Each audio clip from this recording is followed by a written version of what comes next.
Hi, welcome back guys. This is your sensei, back with another fanfiction. This is the first part of What if Naruto HYUGA fell in love with Hinata. Now before starting, please give this video a like and subscribe to the channel if you want more videos like this. Now let's get into the fanfic. The sun was peeking over the horizon, and with it, the promise of a new day was announced. It might seem like a common occurrence to most people, but for the people of Konoha it was the sign of hope and survival. Only a few hours ago they had been under the most dangerous and bloodthirsty attack ever known in the long history of what was one of the oldest and most powerful ninja villages. Such was his fame and power that, in a way, the inhabitants of Konoha had become puffed up and even confident, but his carelessness cost them dearly. All those who lived to tell the story would never forget it. The imposing and demonic figure of a monstrous nine-tailed fox destroying everything in its path would be an image that would torment in their nightmares for a long time those who witnessed it. Many lives were lost, noble and courageous warriors who protected their village to the end. Fortunately, their sacrifice was not in vain. Just as Konoha's forces were about to break, the fearless figure of the fourth Hokage materialized, managing with his mere presence to restore courage and hope to those who had begun to doubt. The fight was brief and arose so quickly that almost no one noticed the real outcome that this titanic encounter had. For most of the ninjas of Konoha, what had happened was that the Hokage defeated the Kyuubi and in it he had lost his life. But that wasn't entirely true. The fourth Hokage, Minato, failed to eliminate the Kyuubi. The only way he could think of to stop it was to imprison it by locking it in the body of a newborn. Despite his youth, Minato was a wise man. He knew that even if he asked people to treat that baby as the hero that Konoha saved, since, in fact, that is what he was, the distrust of the human being was great and would most likely exceed his gratitude. No, if he wanted that child to grow up away from the grudge of the people, he had to make sure that no one knew what happened. So, gathering the little strength he had left, he took the baby in his arms and left in search of the only man in whom he would trust his last wish. Everything happened very quickly. There was a huge flash of light and the nine-tailed fox had disappeared. After a brief moment of assimilation before this fact, the exclamations and the signs of jubilation were present. But among all the crowd of ninjas who celebrated at the end of the nightmare, there was one who did not share his enthusiasm and remained in the most absolute silence. HYUGA had a very bad feeling, and this was what forced him to run out before anyone else where the battle had taken place. Possessing a privileged speed, Hayashi arrived before anyone else to the disaster zone, verified that the Kyuubi had disappeared, and also, by disgrace, verified that his best friend, Minato, was on the verge of death. Hayashi and Minato had been friends since they were very young. They had great confidence and appreciation for each other. Hayashi had always admired the seemingly unlimited strength that Minato possessed. That's why, seeing him like this, so weak, barely able to stand, made him feel that his own strength diminished. Hayashi, too, friend. He was able to articulate with great difficulty Minato, thus managing to get Hayashi out of the silence in which he had immersed himself when he saw his state. Now I was going. Let's look for you. I need to ask you. Just as he said that, the forces completely abandoned him and he rushed to the ground, but Hayashi managed to hold him before he fell. Minato, are you okay? He said as he activated his Byakugan to check his friend's internal wounds. What he saw was discouraging. What is this? I asked him when he saw the little lump he was holding in his arms, a baby. But, at that moment he looked at the symbol that was in the baby's stomach, achieving with this that his eyes opened wide by surprise. Minato, don't tell me that you're... Hayashi was already beginning to understand what had happened. I didn't have the alternative. Believe me, I must ask you something very important. I will obey any order of yours, Hokage-sama, Hayashi replied as he felt a lump form in his throat. Thank you, but this favor does not. I don't ask you as Hokage, otherwise, as a friend.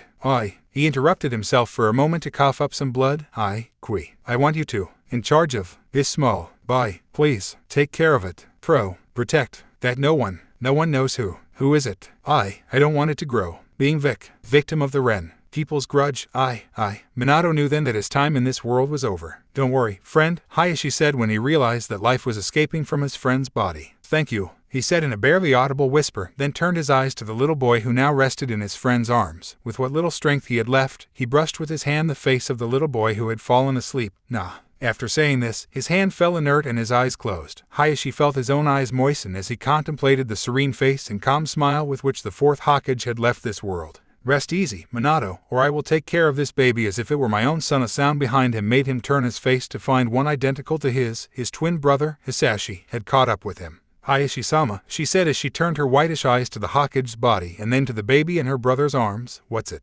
Hisashi, he said, interrupting him. You arrived at an excellent time, Minato. The yondaime, his voice was beginning to crack, dead. And I must fulfill his last will and I need your help. For every answer, Hisashi moved his head, feeling. Take this baby home without anyone knowing. Let someone you trust take care of it. For now we must make sure that nobody knows of its existence. But, Hayashi-sama, Hayashi said hesitantly as he took the child given to him by his brother, but in doing so, he observed the symbol in the baby's stomach and could not prevent an exclamation of surprise from escaping his mouth. But, perhaps, this is. Hisashi's intelligence did not detract from that of his brother, so, like him, he began to understand what had happened. Don't worry, he said, trying to avoid the explanation he knew he should give to his brother. I understand, Hayashi-sama, but... Again he was interrupted by feeling his brother's hands on his shoulders. Beg, Hisashi, he said looking into his eyes, it was a promise to my best friend, and I need your help. At that moment several voices were heard approaching. If they did not do something they would discover them. Please, Hisashi, he said in a pleading manner. Finally Hisashi, letting out a sigh, walked away towards his house with the little one in his arms. I hope it's the right decision, Hayashi, he thought, looking at the baby who slept peacefully in his arms, and that we don't regret it later. Everything will be fine, I'm sure, Hayashi mentally repeated, as if trying to convince himself, but he was taken out of his thoughts hearing voices behind him. Turned and found a group of ninjas watching the ravages of battle and then looking at the body of the fourth Hokage lying at the feet of the Hyuga clan chief. The exclamations of disbelief and sadness were not long in coming, but Hayashi silenced them by giving them a stern look. I understand their shock and believe me I share their sadness, he told them once they calmed down, but very painful that it is for us. We do not have much time to mourn our losses. We have to rebuild the village that the Hokage protected at the cost of his life, he said, bending down to lift Minato's lifeless body. But first we must make sure that the fourth Hokage is buried with all the honor and respect it deserves. Having said that, he began to head to the Hokage tower with Minato's body in tow while walking. Some ninjas decided to escort him. During the journey they asked what had happened to the Kyuubi, but Hayashi simply answered with I do not know to all his questions until they finally stop, which reassured him a little. He knew that that would only be the beginning of the important task that Hokage had given him before dying, and he would fulfill it at any cost. The prospect of Konoha village was certainly discouraging, but that did not worry its inhabitants. They would get up later. At that time, everyone's priority was to say goodbye to the bravest and noblest leader that had so far emerged in Konoha, Minato, the fourth Hokage. All the inhabitants had gathered before the monument of the Hokages to honor Minato. The expressions and exclamations of pain were present in all the people who had gathered there. While the third said an emotional speech extolling the qualities of the Yondaime, some commented quietly, he really was an impressive man. Look what to fight that way when surely his heart was shattered. It's true, while the Kyuubi was attacking, the Hokage's wife, Kushina, lost her life while giving birth to their son. And to think that the little one was stillborn. Well, at least now the three of them will meet in paradise. There was one person who couldn't suppress a little exclamation of discomfort at these remarks. HYUGA was one of the few people who knew that the son of the Yondaime was alive, and was also hidden in the village of the Hyuga, more specifically in the mansion of the secondary branch of the family. Looked sideways at his brother. He knew that Hisashi did not entirely agree with the promise he had made to Minato, but he didn't say anything. At that moment a little moan made him turn his gaze to the person sitting next to him. Are you feeling well, Hiromi? I asked his wife. He had asked her not to attend the funeral because of her condition. Hiromi Hyuga was on dates to give birth to the future heir of the Hyuga clan. She knew that it was risky to attend the funeral, but it was the Hokage and best friend of her husband, so, despite Hayashi's protests, she was there. Yes, don't worry, he said as he gave her a reassuring smile. However, just as the funeral had concluded, Hiromi began to experience the first contractions. Hayashi quickly lifted her in his arms and went to the Hyuga mansion at an amazing speed. Once there, without paying attention to the relatives and servants who crossed him, he went to his room and deposited his wife in bed. He then requested the presence of one of the family doctors, clarifying that the birth of his heir should remain only among members of the clan. After making sure that his wife would be properly cared for, despite not liking the idea of not being with her at that time, Hayashi left in search of his brother and the little boy who was in his care. He found Hisashi in one of the rooms that were at the back of the house, in which it was farthest from the rest. As soon as he heard the door open, the Bauk looked up from the parchment he had been studying, which had been given to him by his brother the night before when he had returned from telling everything to the Sandaime. Hayashi-sama, he said as he bowed to the clan chief, has anything happened? Hiromi is giving birth right now. I see, replied the Bauk as he rolled up the parchment. That means that we must do it now, Hayashi said firmly. Are you sure about this? I asked as he took the little boy in his arms. I made a promise, Hisashi, and I'm not going to back down. Okay, he said as he handed the baby to him. After making a series of stamps with his hands that resulted in strange symbols being drawn on the floor, then Hayashi placed the baby in the middle of the symbols. Of course it is, his brother replied as he took the same position. It was Sandaime himself who handed me the scroll that shows how to do it. I looked sideways at the scroll that Hisashi had been studying upon his arrival. Were you able to memorize everything? Of course, so, let's start. And both began to make a series of stamps that caused the floor symbols to glow brightly, blinding them for a moment. When they regained their sight, the symbols of the ground had disappeared and the baby hair, previously blonde, now showed dark brown, almost black. The head of the clan picked up the baby to check that he was okay. The little one had woken up, but he was calm. Hayashi smiled a little and showed the baby's new hair color to his brother. Now it looks more like a Hyuga, don't you think? His eyes are still blue, he said as he gave the little boy a scrutinizing look. Okay, there's a history of members of the Hyuga clan who didn't possess the Byakugan. On very rare occasions, the Bauk interrupted him, and even so, they had the typical eyes of the clan even though they could not activate the Byakugan. It doesn't matter, he said as he rocked the little boy, who had again fallen asleep. You really will, right? Said Asashi, with resignation in his voice. Thank you very much for your help, brother, he said, resting his hand on Asashi's shoulder in gratitude, then turned around and went to join his wife, who would probably have given him their first child by now. Showing off his ability to infiltrate, Hayashi managed to enter the mansion undetected, and considering that it was the Hyuga mansion, that was a real feat. Without losing his stealth, he went to his wife's room. As he approached, his ears discerned something. It looked like a cry, the cry of a baby to be more exact. When Hayashi realized what that meant, he felt something warm in his chest and how his eyes moistened. Trembling, he opened the door and looked at his wife. Hiromi looked very exhausted but happy, and fortunately there was no one else with her in the room, except the little baby who cried in his arms. Excited, Hayashi approached. His young wife looked up and smiled at him. None said anything, but it was not necessary. Their emotionally charged looks said it all. Hayashi bent down slightly as Hiromi picked up the baby she was holding and who was still crying.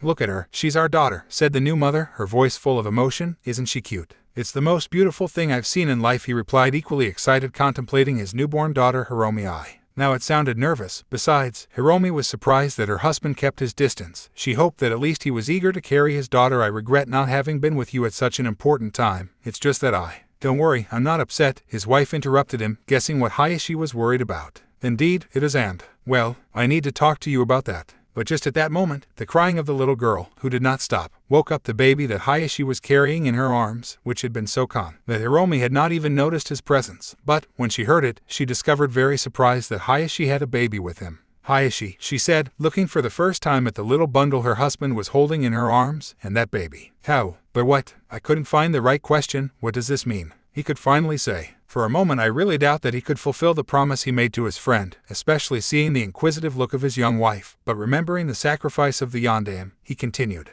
Ko, as you say, exclaimed she, visibly surprised, the son of the Yondaime. EP, but isn't he supposed to have died? How come he's here? Hiromi, listen carefully to what I am going to tell you. It is something very important. Besides that the Sandaime has ordered that it be considered as the maximum secret of Konoha. There are very few who know the truth that I am going to tell you. And then, Hayashi proceeded to tell him everything, from the moment he found Minato badly injured, to the promise he made to his friend, and of course he did not omit the detail that that little boy was now the container of the Kyuubi. Hayashi finished his story, which had not been easy, since throughout this, the children did not stop crying. The head of the Hyuga family began to be alarmed to see that his wife did not say anything and had a deep expression of seriousness on her face. Just as he thought to leave the room and give him time to assimilate it, she spoke to him. I want to see it. Listening to her, he finally approached, sitting next to her and leaning on the head of the bed. Leaned a little to be able to teach the baby, who was still crying. Hiromi looked at him for a few seconds and then spoke again. Let me hold him, he asked. Somewhat puzzled, Hayashi handed him the baby, which Hiromi held with one arm, since with the other she held her daughter. Then she arranged both babies in her lap, and then something curious happened.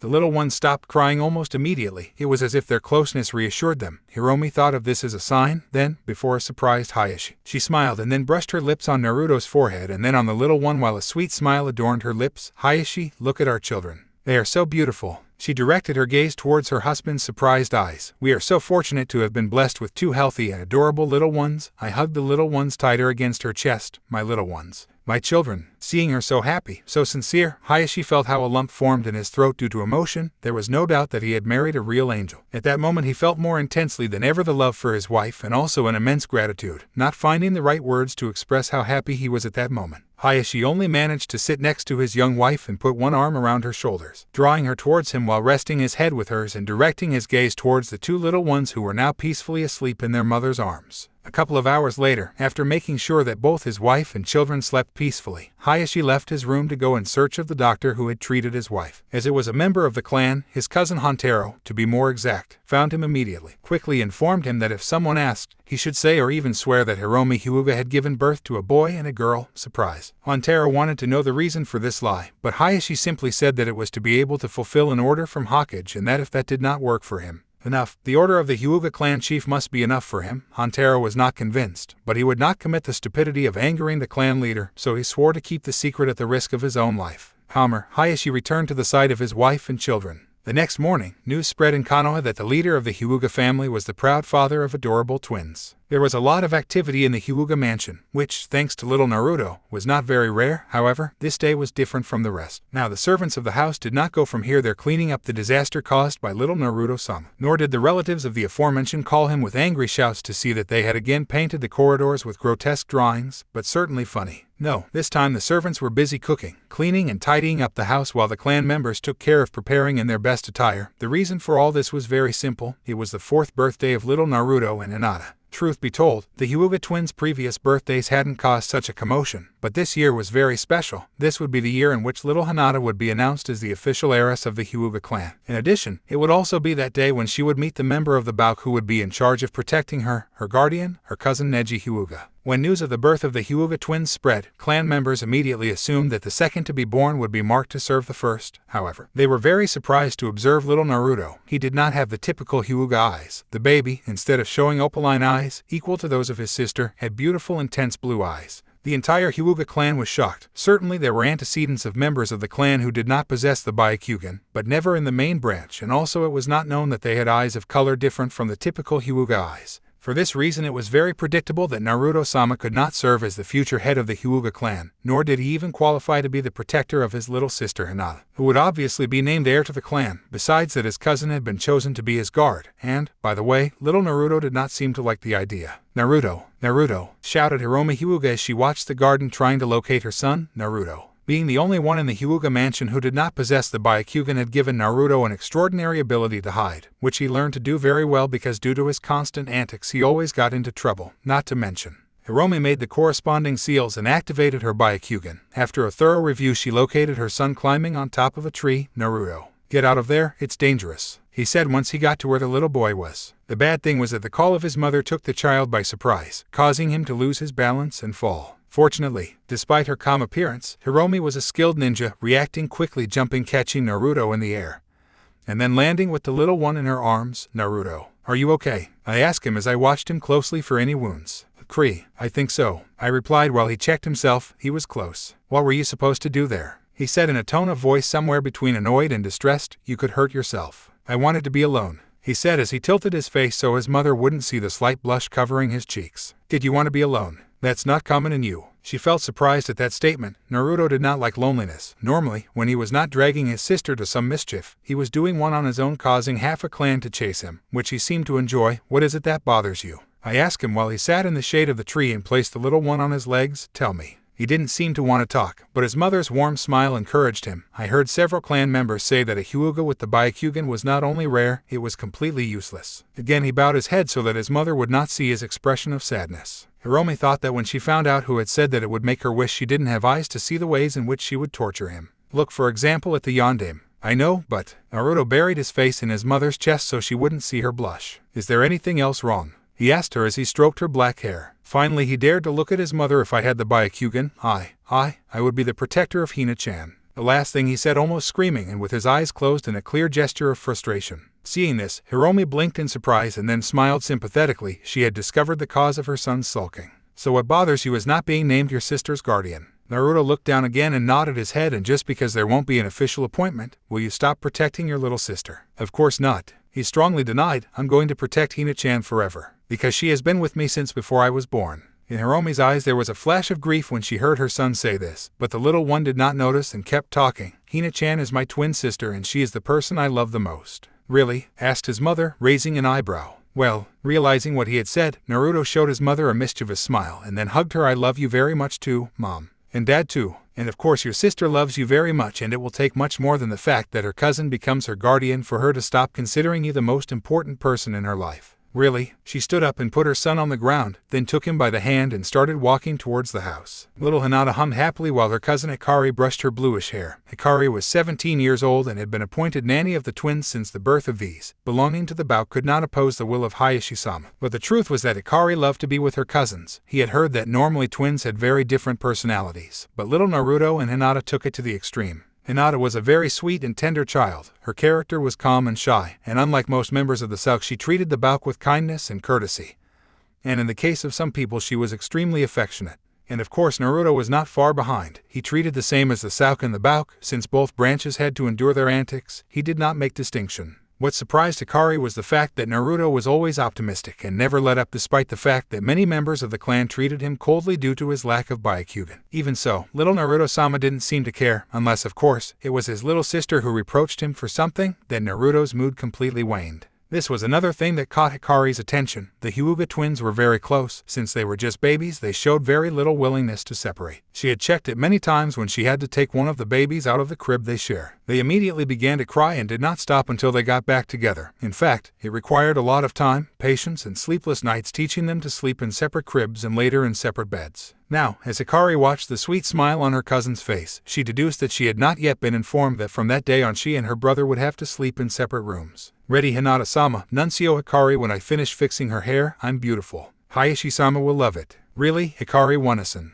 Asked the little girl with a little blush on her cheeks, looking at herself in the little mirror that her cousin put in front of her. And do you think Naru-chan also likes the way I look? The blush on her cheeks was accentuated. Surely you do, she said with conviction. Naruto-sama thinks you're the prettiest girl in the world. I didn't say that. A voice was heard from the door. Hinata and Hikari turned to see the person who had said that. They met little Naruto, who was looking at them with a frown and reddened cheeks. Behind him was their mother, who seemed amused with the situation. Mom, Oni-chan, exclaimed Hinata happily as she turned gracefully to show them if pink kimono. Do you think I look good? I think you look very cute, his mother said with a look full of tenderness. Right, Naruto? Both his mother's eyes and his sister's eyes were fixed on the little boy, making him feel uncomfortable. Nervous, Naruto looked at his sister. His cheeks reddened a little more when he realized how pretty she looked in that kimono. Hinata looked at him expectantly, waiting for his opinion on his outfit. You see, okay, it was all he said in a slightly lower voice than usual and turning his face in another direction to hide his embarrassment. Hinata blinked in surprise. For a moment she showed a disappointed expression, but then smiled at her. Thank you, Oni-chan.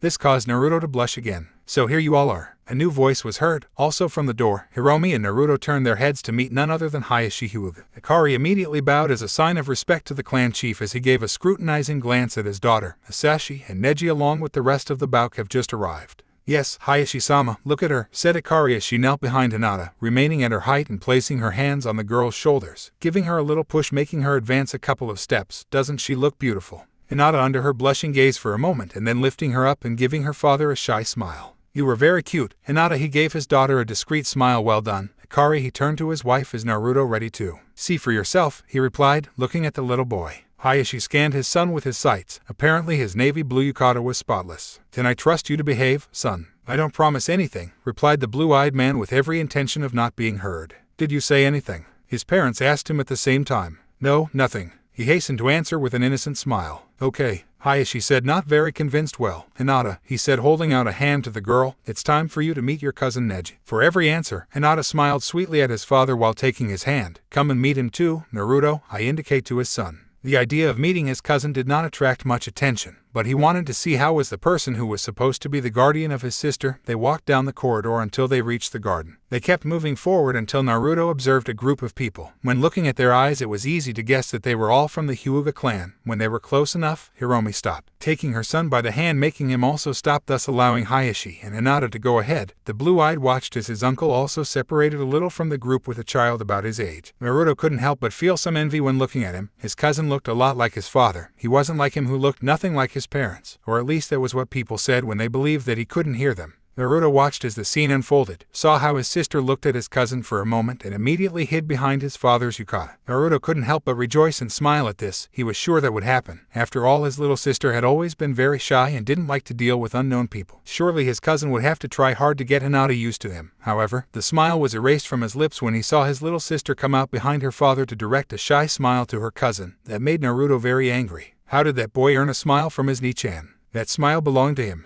who had been by her side since before he was born. He still did not recover from the disgust when something even more inconceivable happened. His cousin approached his father to tell him something by way of secret. Naruto could not hear anything, but he saw perfectly the lips of his cousin pronouncing the word, "She is very pretty, Dad." Naruto did not feel angry, he felt furious. How dare he call her that? Only he could call his sister pretty. who thought that brat was. He had just met Hinata and was already taking inappropriate trusts. The little blue-eyed man couldn't suppress a sigh of annoyance that escaped his lips. Neji didn't quite understand what was happening. He felt a little self-conscious when he saw his cousin trying to hide from him, but later, when she gave him a nice smile, he felt more relaxed, even happy. That's why he couldn't help but say what he said to his father. "She's very pretty, Dad." However, for some reason her father's eyes were full of sadness. "Is something wrong, Dad?" He asked him, trying to understand, but he got no answer. It was at that moment that a curious sound caught his attention. He looked at a point beyond where his cousin was and saw a beautiful woman holding the hand of a child her cousin's age, and for some reason unknown to him, that kid seemed to look at him very angry. "Naruto, come closer," I hear his uncle say, and the boy approached, stood next to Hinata and took her hand, throwing a defiant look at Neji. "Naruto, Hinata, I speak again, the leader of the clan. This is his cousin Neji." The three little ones bowed. When they got up, Hinata smiled again at Neji and he smiled back, causing the fury of Naruto, who only managed to squeeze his little sister's hand harder to indicate that he did not like him, to smile at his cousin. Again he looked at Neji with disgust. Neji also stared back.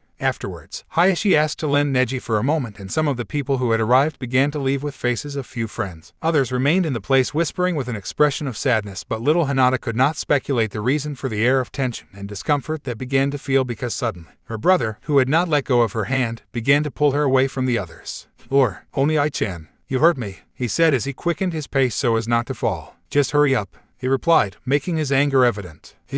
"But where are you taking me?" Just when I asked her that, Naruto stopped, let go of Hinata's hand and went forward a couple of steps, turning his back to her. "Are you angry with me, Oni-chan?" she asked shyly. Seeing her brother shake his head affirmatively, she felt a sudden sadness and a twinge of anguish. Why? What did I do?" "I don't like how you behaved with him," he said as he clenched his fists, very annoyed, even with his back to him. "With whom?" I asked, confused. "With Neji-san. And on top of that, you call it that," said his brother, raising the volume of his voice and turning around sharply to look at her enraged. "Don't call it that again."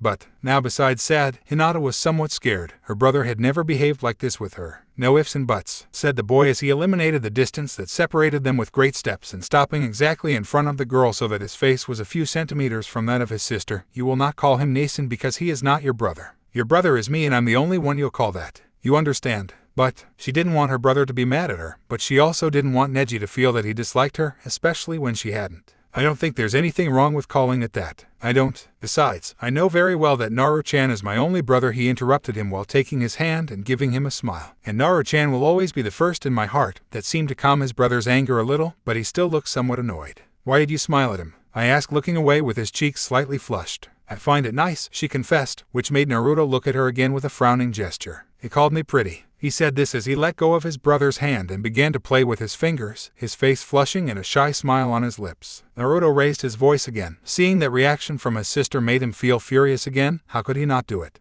"You are very pretty," she said as he pointed at her and then folded his arms and directed his annoyed gaze in another direction. The only thing he did was emphasize the obvious. "Really?" I asked him, looking at him in surprise. Then, without stopping playing with his fingers, I add, "You didn't tell me anything a while ago." "Well, what happens?" The blue-eyed man had blushed completely as he tried to explain his behavior to his sister, but when he was unable to do so, he despaired. "Just because he doesn't say it doesn't mean he doesn't believe it." He finally said, "Of course you look pretty to me. For me you are the most beautiful of all," she said, almost screaming, saw how her sister blinked in surprise, and then a sweet smile adorned her face. "Thank you, Oni-chan," he said almost in a whisper as he again took his brother's hand, who only managed to hold the little girl's hand firmly but without causing harm to his dear sister. "Hina-chan, never forget that you are the most valuable thing I have in life." "Okay, Naruto, Hinata, where are they?" Hearing their mother's voice, the little ones were surprised, remained motionless for a few moments and then, without letting go of their hands, ran to where Hiromi was. Both feeling happy about the conversation they had had, neither suspected the importance that the words they had exchanged that day would have for their future. And here I leave you for this time. I hope the chapter has been to your liking. Please, do not stop sending me reviews, since you read this fic is the main reason to write it. Well, I hope you do very well in everything you do. See you soon. "What's that, Oni-chan?" asked Hinata to Naruto as she pointed to the drawing of her stomach.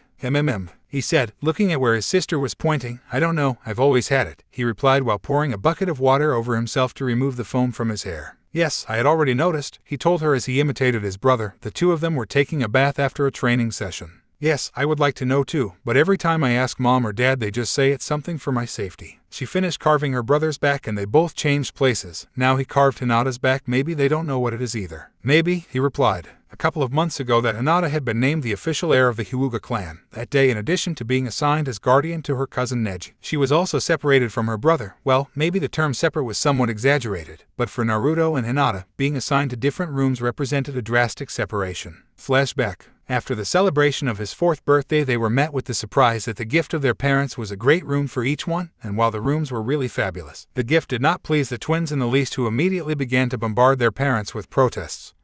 And pleased but completely useless to Hayashi's ears, who remained adamant. You can't spend all your time together, their father told them sternly after getting tired of trying to make his children understand the change of room. Why not? Naruto asked with flushed cheeks and frowning. Because in the future both will play different roles for both the clan and the village, Hiromi intervened, trying to calm things down. I do not need any space that is far from Naru-chan. Little Hinata raised her voice, which surprised everyone because she almost never did. Just like her brother had a blushing face, but his expression was sad. Seeing this, Naruto hugged his little sister, who finally could not suppress the tears, and they began to soak her cheeks. Seeing Hinata like this, Naruto cast a furious glance at his father, who couldn't help but shudder. At that moment, Naruto reminded Minato so much that he worried that he might have mentioned his friend's name out loud. Fortunately, he didn't. I don't plan to discuss the subject anymore, he told them once he regained his poise. I'm your father and you have to obey me. From this day they will sleep in separate rooms and I do not want to hear one more complaint about it.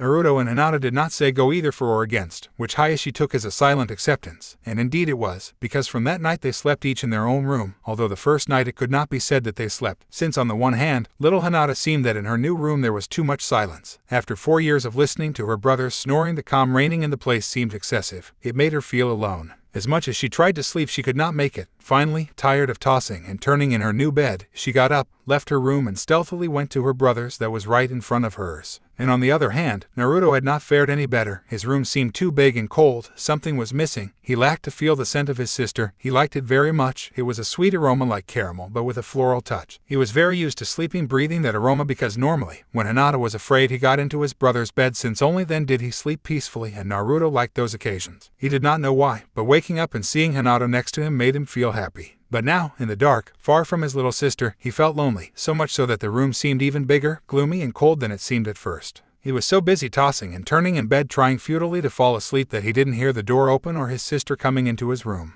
And, Etuo, or Oni-chan, startled, Naruto suddenly got up and opened his eyes trying to focus in the darkness. When he did, he could see Hinata standing on the side of his bed playing with his fingers nervously, and with a slight blush on his cheeks. Hina-chan, is something wrong?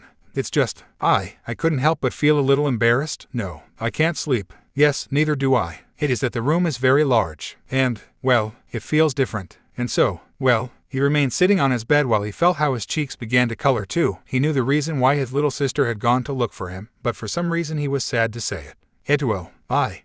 Hinata, without stopping playing with her fingers, lower her head a little so that her bangs cover her eyes. Po, could I sleep with you? Only for this night, Oni-chan, he said at last, raising his head again. It's just, I don't feel comfortable. The same thing happens to me. He interrupted her. The truth, I was thinking of going to see if you would let me sleep with you. Naruto nodded his head. So yes, if I can stay with you. For every answer, Naruto stepped aside to make room for him in bed at the same time that he smiled tenderly at his sister. Thank you, Oni-chan, he said, smiling back as he settled next to her. And that's how they spent their first night, and the next and the next. In fact, the first week they always slept in the same bed, whether Hinata went to look for Naruto or vice versa. Finally, knowing that if they were discovered they would do badly, they had to learn to sleep in separate rooms, although, occasionally, almost always on stormy nights, which caused Hinata some fear. She was going to ask her brother to let her sleep with him, or to go sleep with her. End of flashback. Maybe that's why they didn't protest so much that morning when they were informed that they could no longer bathe together either, certainly if they complained. And when they asked their father the reason for this new ban, he only replied, they are growing. In the future they will understand that it is the right thing to do, maybe in the future, but at that time they did not understand it. Finally, their mother, in an attempt to soften the new situation, authorized them to bathe together for the last time that night. So Hinata wanted to take advantage and ask her brother about the drawing in his stomach because it was something that had always caught his attention. They finished bathing and went to their respective rooms. They were tired, not only because of the training, but because that day there was a lot of agitation in the village. It was due to a parade that was held to celebrate Konoha's alliance with the Fog Village, so both brothers fell asleep quickly. However, in the middle of the night, a noise woke up Naruto. It was a thunder that resounded strongly, announcing a storm. which was felt in a matter of a few minutes. Little Naruto was no longer able to fall asleep. He was sure that his little sister would go to ask him to sleep with her from one moment to another. I hope, and yet Hinata did not appear. She began to worry. It was not normal, no matter how deep her sister's dream was. The sound of the storm would have already awakened her. Suddenly she felt a kind of chill run down her spine. Something was wrong. Worried, Naruto got out of bed and went to Hinata's room. Once there, he knocked gently on the door, but received no response from inside. "Hina-chan, are you asleep?" Nothing, no sound. Definitely something was wrong. The blue-eyed opened the door and froze to see what was happening inside the room. There, standing next to the window, was a tall figure, a man. No, a ninja, taking into account the symbol of his bandana, a ninja of fog to be exact. Naruto recoiled, frightened to see that the subject held a kunai in his hand, but his eyes opened. How big? They were to see what the subject was holding with his other arm. The subject was holding little Hinata, unconscious and gagged, and considering that they were next to the window, he was about to escape with her. "Hina-chan," shouted the little one, who, seeing his sister in danger, felt his fear turn into fury. "Where do you think you take my sister?" Furious, Naruto threw himself on the ninja, but before he could even touch him, he threw the kunai he was holding in his hand, which split into 3 in the air, impacting one on the child's shoulder, another on his arm, and the last on his leg. The little boy fell to the ground while letting out a cry of pain. "It's a pity, brat. If you had stayed still in your bed, you would have saved your life," the subject said perversely as he approached him with another kunai ready to be thrown. "We have no interest in you. Even if you are the son of the head of the Hyuga clan, you lack the Byakugan, but fortunately, your little sister does." I looked cruelly at the little girl. "You don't know how useful she is going to be for us. But don't worry, I promise we will treat her with gentleness after all. She will be our most valuable guinea pig." Lol. For a moment, Naruto's eyes showed panic. That madman planned to do something to his little sister. He wanted to take her away. He wanted to separate her from him. No, he couldn't allow it. Even if it cost him his life, he would never allow anyone to hurt his family. "No, I will not allow it," said the boy with a quiet voice as he stood up with a lot of work because of his injuries. "What did you say?" asked sarcastically the ninja of the mist. "What can a brat do with you to stop me?" Suddenly, the smile was erased from his face. Something strange happened to the boy. His eyes no longer seemed blue, as at first. Now they seemed red, and what was that monstrous chakra that was beginning to feel? For his part, Naruto did not know what was happening to him. He felt a fury devouring his soul. He felt anger for his helplessness in not being able to help his little sister. He felt hatred for that miserable man who tried to snatch her from his side. He felt panic to think that he would never see her again. Suddenly, he felt something warm wrapping him, very warm, too warm. He felt as if his insides boiled. A strange voice began to be heard in his head.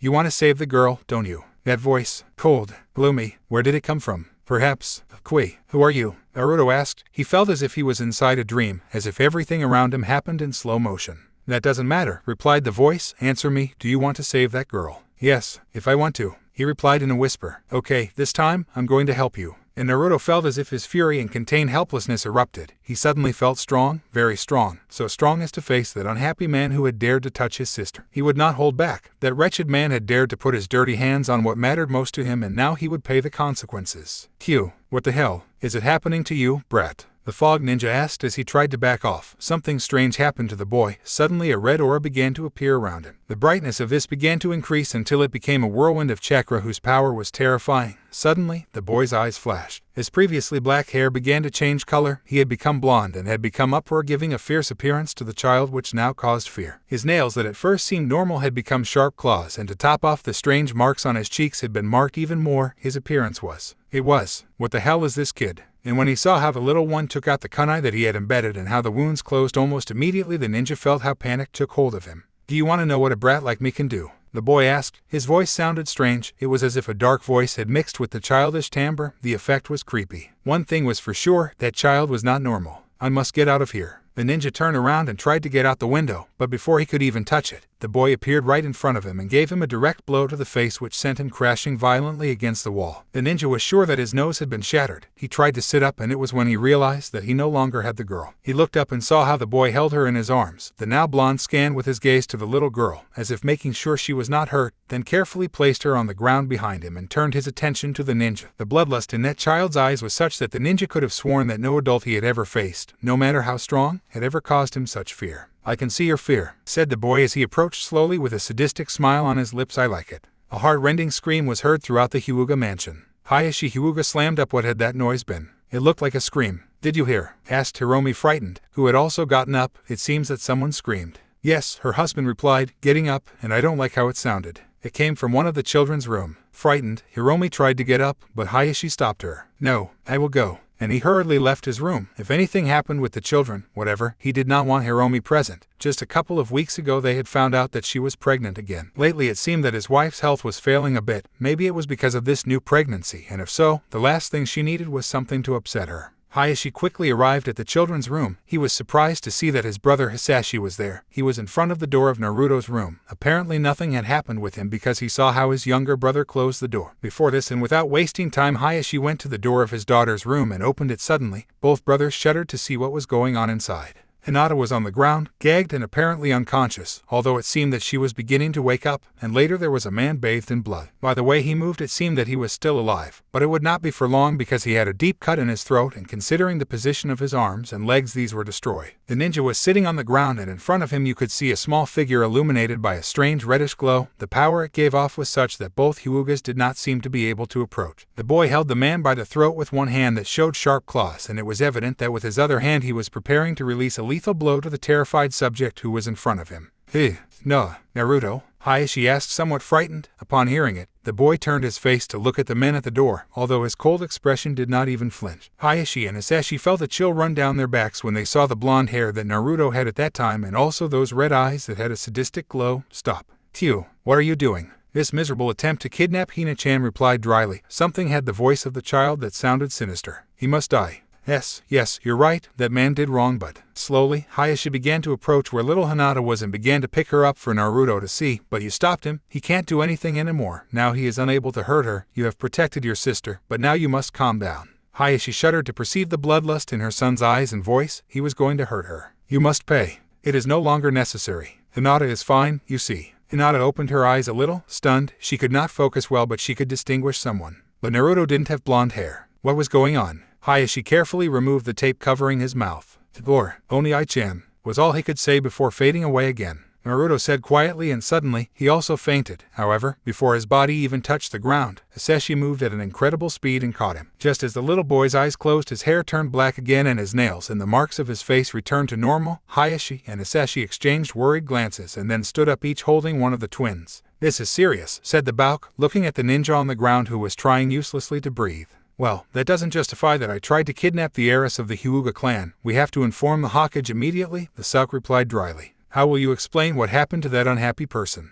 "I'm trying to kidnap my daughter," he said, raising his voice, visibly upset. "What would you have done if they tried to take Neji away?" "I would have killed him quickly, just like you would have done," he replied with a serious expression, "but I'm sure neither you nor I would have done a bloodbath like this." As he said it, he showed little Naruto, whose pajamas were soaked in blood, if he did this as a child. "What will it be like when he grows up? Have you wondered, Hayashi?" "This won't happen again. I'll take care of it," said the eldest in a firm voice. Besides, the only thing Naruto tried to do was protect his sister. You yourself saw how he calmed down when he saw that she was safe. Now it was Hisashi who raised his voice. "It seems to me that Naruto is too possessive of Hinata." "Possessive? By God, Hisashi." The boy saw how they tried to kidnap his sister. All he did was try to protect her. Hisashi was going to try to reply once more, but was interrupted by his brother's annoyed voice. "Also, this is not the right time to discuss that. Let's take the children to their mother. Then I want you to send someone to attend to this miserable while I will personally go to report all this to the Hokage. And I think it goes without saying that nobody should know a word about this. What happened tonight was that this unfortunate man tried to kidnap my daughter, but fortunately I realized in time and stopped him." "Okay. As you order, Hayashi-sama," the Bauk replied, not very convinced, or rather, not at all convinced. Maybe Hayashi's paternal feeling towards Naruto did not allow him to see that the affection that the twins professed could bring problems in the future. Maybe if they were really blood brothers there would be no problem, but they were not. Hisashi sighed and took Naruto to his room to change his bloody clothes before taking him to his mother. While he did it, he looked at the seal that the child had on his stomach. The seal that ensured that the Kyuubi was kept prisoner inside. Every day he was more convinced that it was not a good idea to hide from the little one who had been his parents. And also every day he prayed to heaven that they would never have to reveal that secret to the children, because one thing was for sure. When Naruto knew it, whether it was resentment or sadness, what he felt would seriously affect both Hayashi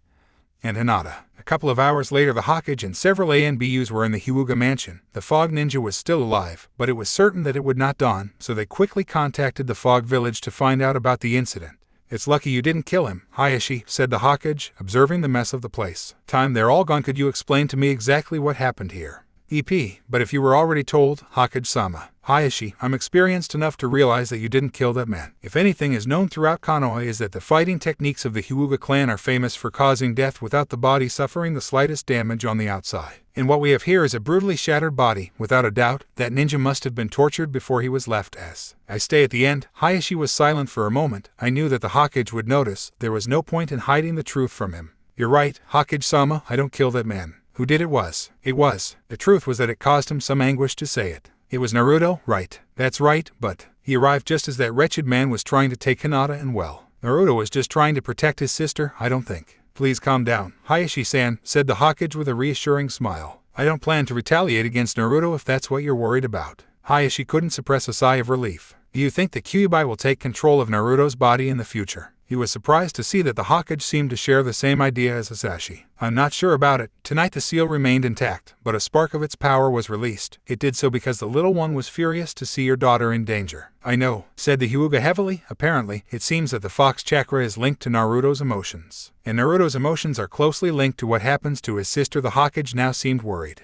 I tried, Hokage-sama, but it's not easy. They've been together since birth. They're as bonded to each other as if they were really brothers. I know it will be difficult, but for the sake of both of you must distance them at least a little. I know you can do it. The old man turned his eyes to the head of the Hyuga clan and smiled at him knowingly. Hayashi bowed in respect. I'll do what you say, Hokage-sama. The old man gave him a tired smile and began to head for the door. However, when he got in front of it, Hayashi's voice stopped him. Is something wrong, Hayashi-san? When Naruto was fighting with the Mist Ninja, his hair returned to its natural color. Why? I'm not sure, but I guess when Naruto's chakra exceeds the one used to apply the jutsu used to change his hair color, it is cancelled and his hair turns blonde again. After explaining this, I leave the room, leaving a Hayashi extremely worried. That means that with just a spark of Kyuubi Naruto's energy, he overcame the chakra that Hisashi and I used to change the color of his hair. The head of the Hyuga clan had to admit that this prospect worried him. After the Sandaime left, Hayashi returned to his room, found Hiromi awake and worried, watching over the sleep of the two little ones who slept soundly in the bed of the room.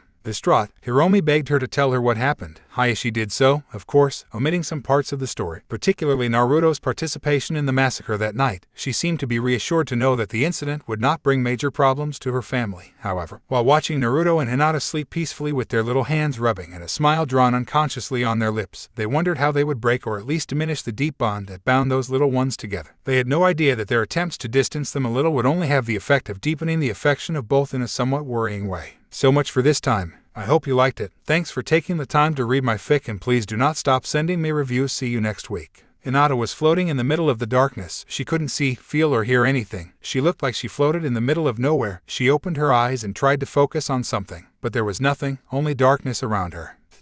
Where am I? What is happening? She tried to speak, but no sound came out of her mouth. Suddenly, later, a light began to shine and she was heading towards the light. Even if she did not want to go there, her body floated by itself. What is that? I asked as she headed towards the light. Then it began to take shape, human form. There in front of her was a person. She could not know who she was because she was turning her back on her. Who is there? I asked fearfully. Blink a couple of times. The figure seemed familiar to you. It's you. Or, Oni-chan. At this mention, the person turned around. Indeed, it was Naruto, but not as Naruto, because the one in front of her had blonde hair and red eyes. His appearance was really intimidating. Who are you? He dared to ask. I'm Naruto. Not true, she said, raising her voice a little. Yes, I am. I'm the person who's been by your side all this time. No, you can't be my brother. While they talked, Hinata's body continued to float until, when she realized, she was a few inches from the blonde who stared at her. She really looked like her brother, but she had an intimidating and aggressive air that her Naruto-chan had never shown. You're right, the boy said as he stroked the cheek of a surprised Hinata. I'm not your brother. Just then, a tap on her stomach made Hinata wake up from that strange dream. Little Hinata blinked a little, trying to focus her eyes. When she did, she realized she was in her room. That dream again. He thought while carving his eyes, trying to scare away the dream he still felt. And I had that strange dream for 2 years when they tried to kidnap me. That was true. She did not remember much of the kidnapping. She remembered the fear she felt when she was gagged by a stranger who later left her unconscious with a blow. She also remembered waking up crying with fear in her parents' bed next to her brother and her mother. The only thing she knew was that they had tried to kidnap her and her brother had been hurt,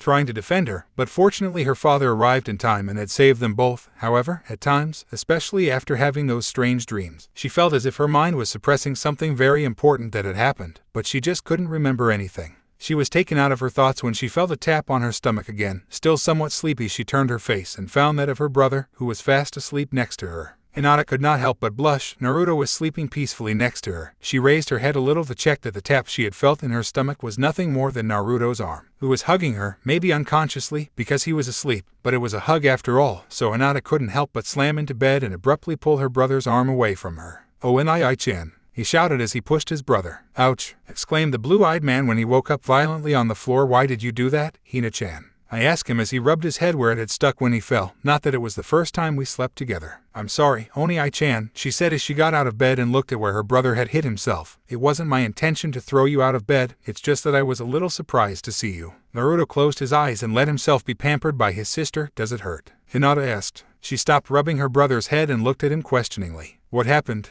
Normally I am the one who goes to sleep with you. It is rare that you are the one who looks for me." I asked, curious, because normally when one was afraid of something he sought refuge in the other's bed. It was usually Hinata who sought the protection of his brother. It was very rare to see that it was Naruto who felt fear. "I do not know," his brother replied, suddenly getting serious. "It was strange. Between dreams I seemed to hear cries of pain and help. I felt as if near here death was hovering." I hear how Hinata let out a small moan, product of the fear that Naruto's words had caused him. "No. Don't worry, Hina-chan," she said when she realized that he had scared her. "Surely it was a nightmare." "Well, it was a horrible nightmare, Oni-chan," he replied a little calmer. Then they both stood up. "You'd better go back to your room, Oni-chan. Hikari-nisan doesn't take long to call us for breakfast. If we don't hurry, we'll be late for the academy." "Okay." And having said that, Naruto returned to his room. Once there, he remembered the chilling feeling that had awakened him the night before. It was as he had told Hinata. He seemed to hear screams of pain and terror, but he had also felt a strange smell, a smell that he had already felt before, the smell of blood. Naruto had woken up very agitated in the middle of the night with those frightful screams still ringing in his head and the scent of blood still throbbing in his nose. He was sure that not far from there a cruel massacre was taking place, so, frightened, he left his room and went to take refuge on the only side that could bring him tranquility and peace, next to his sister Hinata. After a hearty breakfast, the Hyuga twins quickly headed to the Ninja Academy, almost a year after they had begun their official training as ninjas, although of course they had started in the ninja arts long before, since they were the children of the head of the Hyuga clan. However, although the two were eager to show their skills, the training had meant something they did not like very much: distance themselves. For some strange reason, it seemed that the parents of the little ones insisted on making Naruto and Hinata spend less and less time together, which did not make them even the slightest grace. In the last 2 years, almost every day they could only see each other during breakfast, and during dinner they almost had no time to talk, which caused the twins to value more and more the times they could spend in each other's company. Naruto did not possess the Byakugan, so it was impossible for him to learn the techniques of the clan, that is, the gentle fist. So it was decided that he learned taijutsu and ninjutsu from someone outside the clan. The one chosen for this was nothing less than one of the most respected masters of the Ninja Academy. Yumino Uruka. The young Uruka was selected by Sandaime himself to take care of Naruto's education inside and outside the academy, because he was one of the few people who knew that the little one was the container of the Kyuubi. Although of course he did not know that Naruto was not the son of Hayashi and Hiromi Hyuga, though he certainly found it rather strange that the Yondaime locked the demon in a child who was still in his mother's womb, and even if he could have done so, how was it possible that his twin sister would have been unharmed in the midst of that transfer? However, the expressions of the Sandaime and the head of the Hyuga clan told him that it was best not to inquire about it.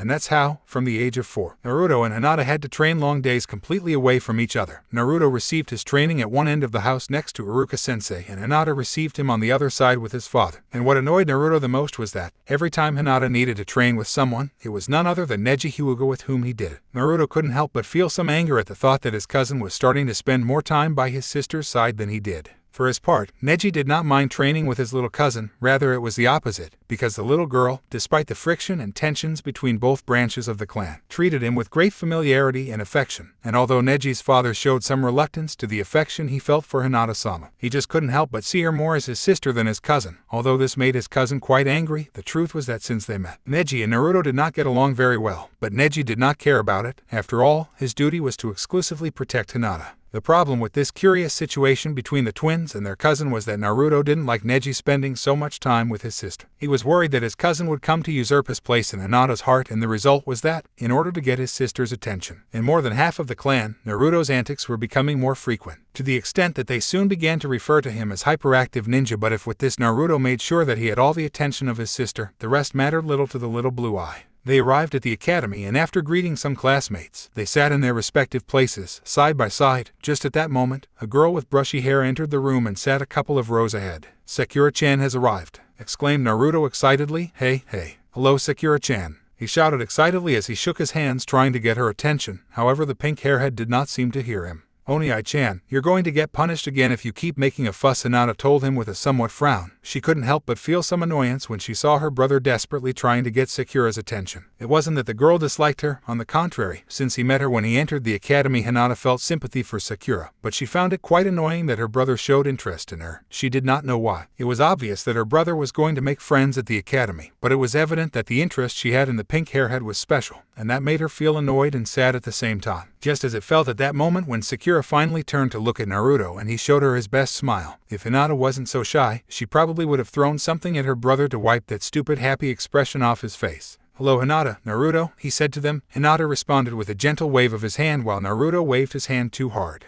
"Good morning, Sakura-chan." At the mention of this name, the smile was erased from Naruto's face, and although Hinata did not like her brother to be discouraged, she could not help but feel some satisfaction to see that Naruto no longer tried to get Sakura's attention. "We haven't seen it," Hinata replied, as Naruto looked a little sulking. Sakura seemed somewhat disappointed. "Okay, I'll go ask Ino. See you, guys." "See you, Sakura." Hinata said goodbye, somewhat surprised that Naruto hadn't done it. "Is there anything bothering you, Oni-chan?" "Hina-chan, is Sasuke really that great?" I asked with some annoyance. The truth was that from the first day at the academy the girls threw themselves at the Uchiha like flies to honey. Well, he is the best student in our class," his sister replied in a reflective tone, and a slight blush appeared on the cheeks of the little girl. "He is good looking." "Hina-chan," exclaimed Naruto, feeling his sulking turn into real disgust. "Are you also one of the fans of that conceited?"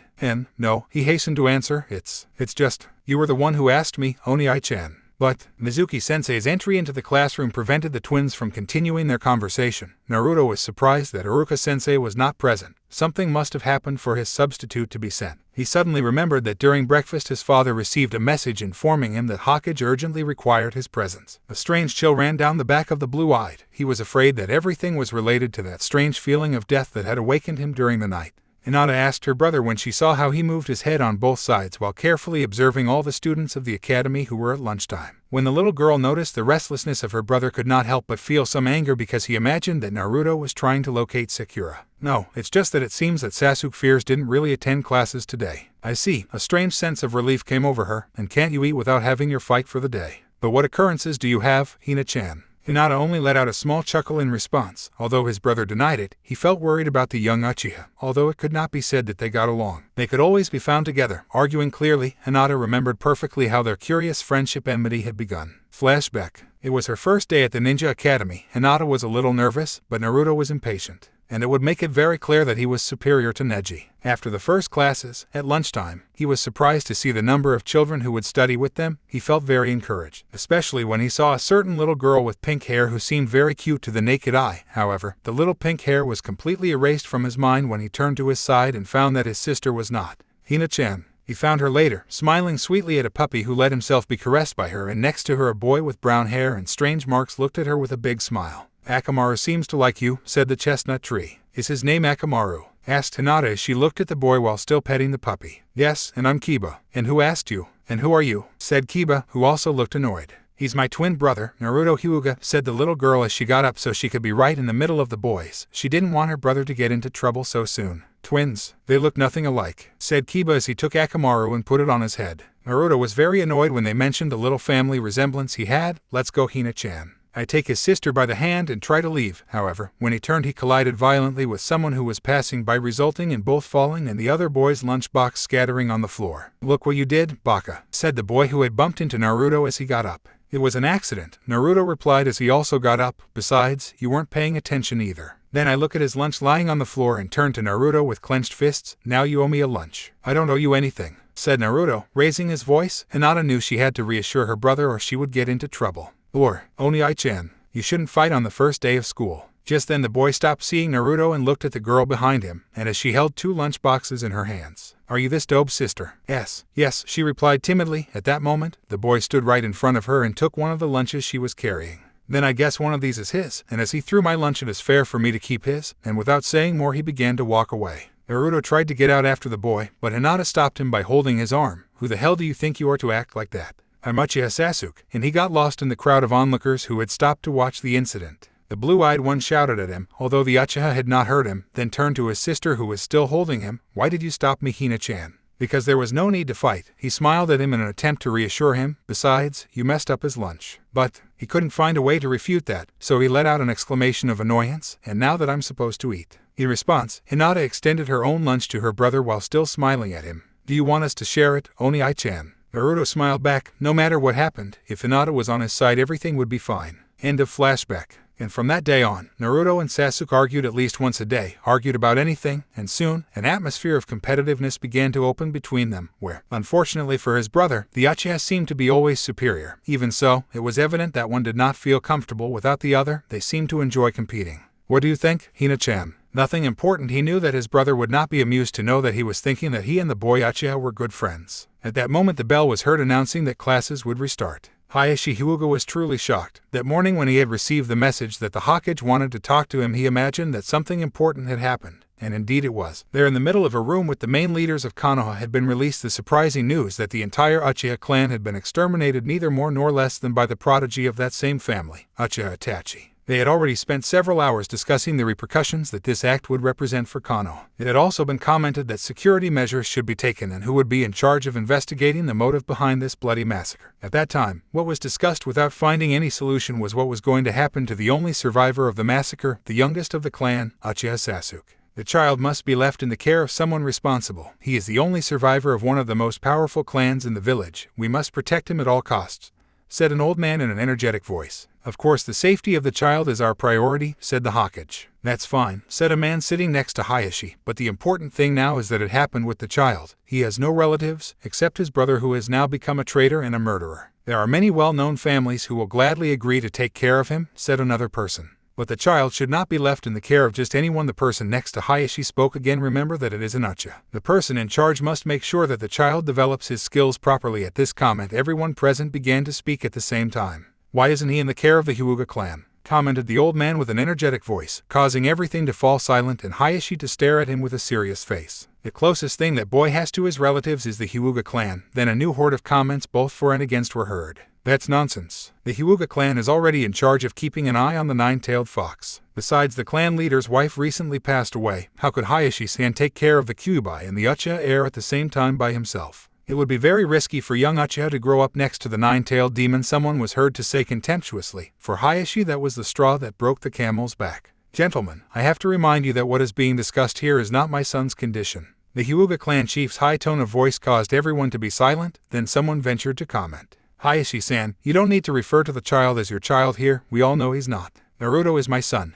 Hayashi's look was intimidating, and I'll say it here and anywhere. Then, without erasing his serious expression, I speak again, but this time with a calmer tone. The truth is that since the Sharingan is a visual jutsu just like the Byakugan, the boy could develop it properly with the HYUGA clan. Do you think it's the right decision? Asked the equally serious Hokage. I cannot answer that now. As already said, my wife left me very recently and I have a daughter who is still very small, not to mention my little twins who are starting their education as ninjas. It is true that among so many occupations I will not be able to make sure 100 that the child will be pleased with his stay in my house, but his gaze and his voice were filled with determination. I guarantee that his safety will be complete as well as the development of his ninja techniques. The Hokage closed his eyes and kept silent for a moment. He seemed to reflect on the situation. Finally he threw a sigh and stood up. Then it is decided. From this day Uchiha Sasuke will be in the care of the HYUGA clan. The hall where the council met began to empty, and as Hayashi HYUGA headed towards the exit she could not stop thinking about her new situation. Hanabi was too small to feel uncomfortable about the presence of someone else in her house. Hinata was a person of sweet and gentle nature, without a doubt that she would not show against it, but Naruto and his competitive spirit would certainly not accept very well the idea that from that day on Uchiha Sasuke was a member of the HYUGA house. Neji nimbly avoided the kick that Hinata threw at her, but she was able to block her blow. Both stopped for a moment, staring at each other as they tried to find a space to attack. Finally it was Neji who found him, and by the time Hinata tried to react, he was already on his knees with Neji's fist a few centimeters from his face. It seems that she lost focus, Hinata-sama, her cousin said as he shook her hand to help her up. I'm sorry, Neji-san, she said while giving her a nervous smile. You don't have to worry, he said as they both headed towards the exit of the dojo where they had been practicing. Yes, Naru-chan has told me the same thing, but I can't help but feel nervous. While I speak the chestnut with some indifference in his voice, the same one he always used to refer to his cousin. I'm sure you succeeded, but I'm not sure your brother. Neji-san, I said to him by way of reproach, I don't like you to say that thing about my brother. Just then, as he slid the door of the dojo, a kunai flew very close to Hinata's face that he barely managed to dodge, but what lightning. Neji exclaimed and quickly grabbed her arm, placing her behind him. What's going on here? He said, surprised to see how outside the dojo everything was chaos. The furniture was overturned and some broken, the paintings had fallen from the wall, and there were kunais and shurikens nailed everywhere. No, not again, said an enraged Neji as he and Hinata turned their eyes to the center of that whole hecatomb, and just as they imagined, what had caused such disorder were Naruto and Sasuke who, as always, were fighting. Naruto shouted as he tried to hit Sasuke, but Sasuke dodged the blow, causing Naruto's fist to crash into an ancient vase, shattering it. First dead, shouted the Uchiha as he threw a kunai at the blue eye, which elusive and therefore crashed into an ancient painting, spoiling it. Enough, shouted Neji as he threw himself into the middle of them and then threw each one into a corner of the room. Can you tell me why they are fighting now? None of the boys replied. Naruto-sama, what did Uchiha-san tell him to get like this? Naruto blinked a couple of times in surprise and then answered, I don't remember. A bead of sweat appeared on the back of Hinata and Neji's necks. Uchiha-san, I take the floor. The chestnut he trusted that you remember the comment that caused this fight. Listening to him, the alluded to stood up, showing a pose full of pride. Then, with an arrogant grimace, I speak. I don't remember either. Neji and Hinata almost turned their backs when they heard it. You're an idiot, said the blue-eyed man. No more than you, replied the Uchiha, and they both set out to continue their fight. I said that's enough. Hinata observed everything somewhat dismayed, although she should not be. Such situations were very common in the Hyuga mansion for 6 years when Sasuke Uchiha went to live with them. It was difficult to know if this caused his brother to like or dislike. He certainly spent his time fighting with the Uchiha, but that resulted in Naruto's skills visibly improving, although, unfortunately, Sasuke was still better and the difference was noticeable. When they were younger, although reluctantly, they used to calm down when they heard Neji's angry voice, but now it was no longer as effective as before. Even so, Naruto and Sasuke stopped in their tracks when they heard Neji's scream, who with an annoyed expression showed them the kunai he almost gave to Hinata. A small vein began to stand out on Neji's forehead. Naruto and Sasuke stood still for an instant, weighing the words the chestnut had spoken, but just when Hinata thought they would stop, Naruto threw himself back on the Uchiha. You almost hurt my sister, stupid. And how do you know that kunai you didn't throw it? The brunette replied, and they continued with their fight. The vein in Neji's forehead increased in size. Just as he was about to intervene in a rougher way in the fight of the other two, a noise and Hinata's voice stopped the three boys. None moved for 3 seconds. Then the 4 boys moved at a speed they had not even shown in their best workouts, and 5 minutes later when HYUGA entered his house, he found everything in perfect order and shiny. If anyone had told him that until a few moments ago that was a battlefield, I wouldn't have believed it. Hayashi looked for his children with his eyes, found them sitting with his cousin, drinking tea quietly, and further back was the boy Uchiha, very entertained, reading a book. Naruto and Hinata said at the same time as Neji bowed to the customary clan chief. Good afternoon, Hayashi-san, greeting Sasuke. I'm glad to see that everything is in order, was all he said. He did not notice the huge drop of sweat that furrowed the back of the neck of the 4 boys while they prayed that Hayashi would not see the pile of shattered kunais and shurikens that were hidden under the small table where they were drinking tea. Come with me, Hinata, I speak to her daughter, passing by where her sons and nephew were sitting. It's time for our training.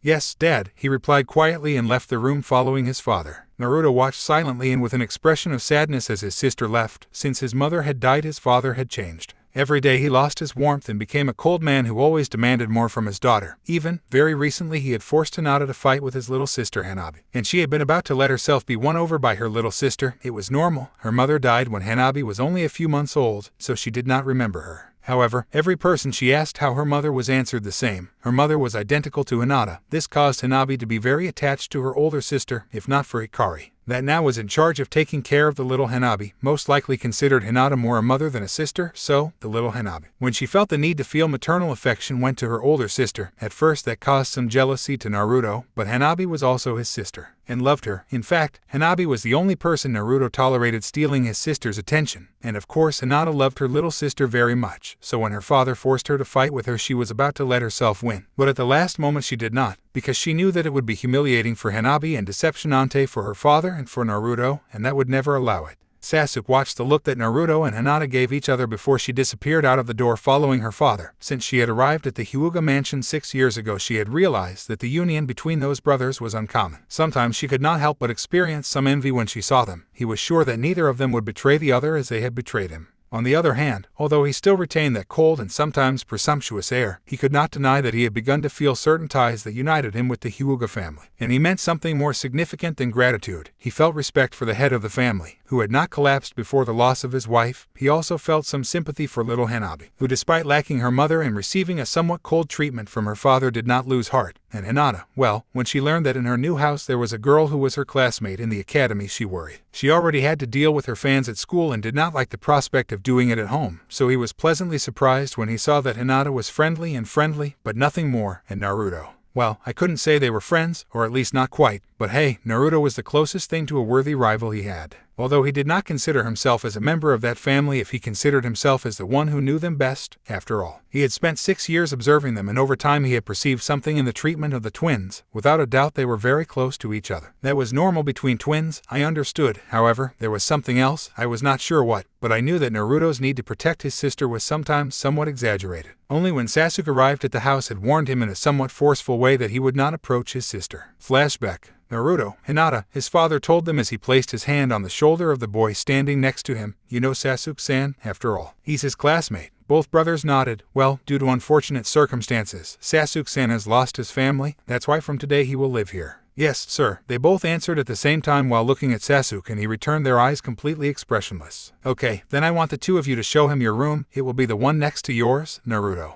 I'll do it, Dad. And without saying anything else the twins walked down a corridor with the Uchiha following them in silence, which broke when Naruto announced in a somewhat abrupt way, "This is," he said while pointing to a door. So, Sasuke looked at the next door. "That's your room?" The blue-eyed nodded. "And I bet that's yours." I speak to Hinata this time while pointing to the door in front of Naruto's. "Two. That's right," he said shyly. Little Hinata was still nervous in front of other people. "Let me tell you something." Sasuke spoke again to the girl in a somewhat aggressive voice. "If you think that because we are going to live in the same house you will have some advantage with me."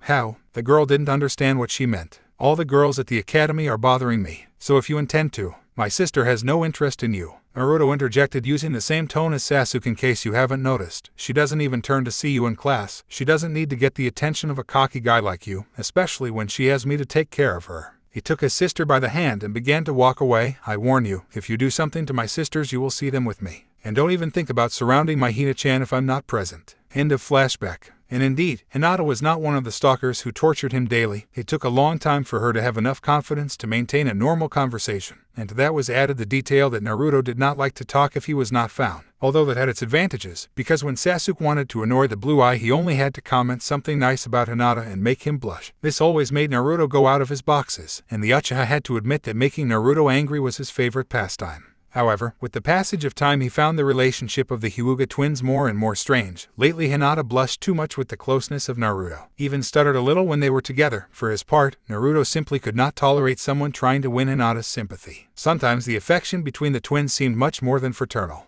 But of course they were only appearances. In the Hyuga mansion it would be impossible for there to be an unnatural affection. Simply the twins were very used to being together. "Let me in, Sasuke-san," said a very startled Hinata as she tried to get to the door to leave the mansion. The Uchiha asked her as he blocked Hinata's path and moved to prevent her from leaving. "To look for my brother," he replied energetically. That morning they had taken their exam to become genin. To the disappointment of their father, Naruto had failed to pass. After the ceremony where they gave their bandanas to the graduates, Hinata had tried to locate her brother to try to cheer him up, but he did not find him anywhere. Finally Sasuke convinced her to return to the mansion with the argument that her brother would return when he felt hungry. Not very convinced, Hinata finally agreed to return home. Naruto did not return and she began to worry terribly. Finally a ninja appeared with a message for his father. With a bad feeling, Hinata approached his father's study to listen to what they had to say.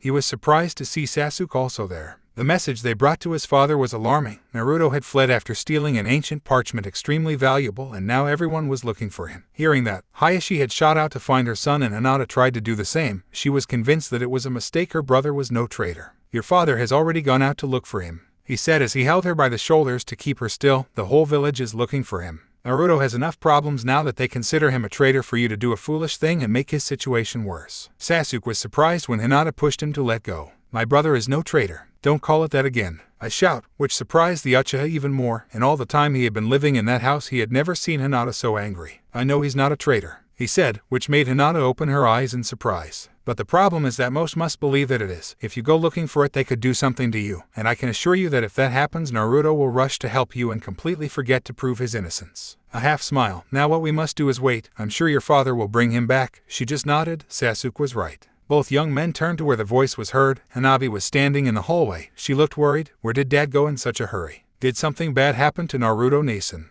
Hinata blinked a moment. Hanabi used to fight a lot with her brother, but it was evident that she loved him and admired him too much. She did not want her little sister to experience the same anguish she felt in those moments. "It's okay, Hanabi-chan," he said with a smile on his lips. "It seems that our brother did a new prank and Dad has gone to take care of it." Hanabi seemed excited. When Naruto had done that mischief, Hanabi was very admired that they had not caught him while doing it. Of course, Hinata had been responsible for reproaching Naruto for his lack of maturity and Hanabi for praising her. "He did something similar, but don't worry, I'm sure our father will soon bring him back, but knowing our brother, he'll be hungry." "Yes," exclaimed the little girl excitedly. "Will you prepare ramen for her? He gets very happy when you prepare it for him." "Then we will cook ramen." Hanabi ran in the direction of the kitchen and Hinata followed her with a calmer step. Before disappearing down the corridor, she turned a little and smiled somewhat shyly at the Uchiha. "Thank you, Sasuke-kun." "Of what?" I asked strangely. "For comforting me and for trusting my brother." He began to play nervously with his fingers. "Well, I think, what, after you are the person who knows Naruto-chan the most." And after saying it, he left as quickly for the kitchen as Hanabi had done a few moments ago. Sasuke looked at her somewhat surprised. He knew Hinata enough to know that it had taken a lot of courage to tell her that. He couldn't help but smile a little. That girl was so shy that sometimes it caused him some tenderness. He had to admit that occasionally he came to consider her as a sister, although he should be careful with those thoughts. If a certain blue and white eye found out, he would surely be in charge of making life hell. Hinata was right. He knew Naruto very well, enough to know that the love that bound him to his sister was something different from what brothers normally want. It's because they're twins. It was said, when he lost his family, the Hyuga took care of him. He had a debt with that family, and, well, the twins had taken charge, each in their own way, to treat him as one more of the family. With them he had a debt of gratitude and even more. That's why he could not walk around thinking that between Naruto and Hinata began to form an unhealthy affection. "If I had a twin sister, I'm sure I'd be just as jealous, and I'm sure she'd be that sweet with me." Hayashi was relieved and furious at the same time to see his son sitting on a bench in the hospital hall. As soon as he learned that Naruto had stolen the forbidden scrolls from Hokage Tower, he had gone out to look for him. There must be some explanation for his conduct. After hours of fruitless but futile search, a couple of ANBUs arrived to inform him that Naruto was fine, that the scrolls had been recovered, but that Uchiha had been injured while protecting his son. Hayashi was going to leave in a hurry to look for his son, but on the way to the hospital his brother Hisashi stopped him to tell him that Naruto had been deceived by Mizuki, and that apparently he had found out that the Kyuubi was imprisoned inside the child, and had told him. Upon hearing this, Hayashi felt that he fainted. If Naruto learned the truth, the promise he had made to Minato was in danger, besides that he had promised Hiromi on his deathbed that he would see for the future of his children, especially for Naruto. So when he arrived at the hospital, neither slow nor lazy, looked for his son to know what had happened. "Are you okay? Are you okay, son?" I asked him as he bent down, bending one knee to be at the height of the boy's face. He felt a chill when he saw the gloomy and accusing look in his blue eyes. "Why did you never say anything to me?" was all he said to his father, yet that simple question caused Hayashi to experience tremendous anguish. "What do you mean?" he asked as he placed his hands on his son's shoulders. Mizuki said. The boy's voice began to tremble, and under his gaze, he said, "He told me." He said. He finally dared to look at his father. He said that the nine-tailed demon is inside me. That I am the nine-tailed fox that almost destroyed Konoha. Shouted with a mixture of despair and fury. Seeing the look of his father and the silence he kept, Naruto confirmed the terrible suspicion he had. "Then it is true," I finished saying with a weak voice again, and also again with my eyes on the ground. Hayashi asked sharply as he pressed his grip on the shoulders of his son, who sensed this and looked up and met his father's, who, by the way, seemed even more worried than at first. His tone of voice rose at the same time as he shook the boy, who looked at him somewhat frightened. Mizuki said, "Anything else? Is there anything else?" Naruto didn't bother to hide his anguish. Seeing this, Hayashi understood that he was about to make a fatal mistake. No.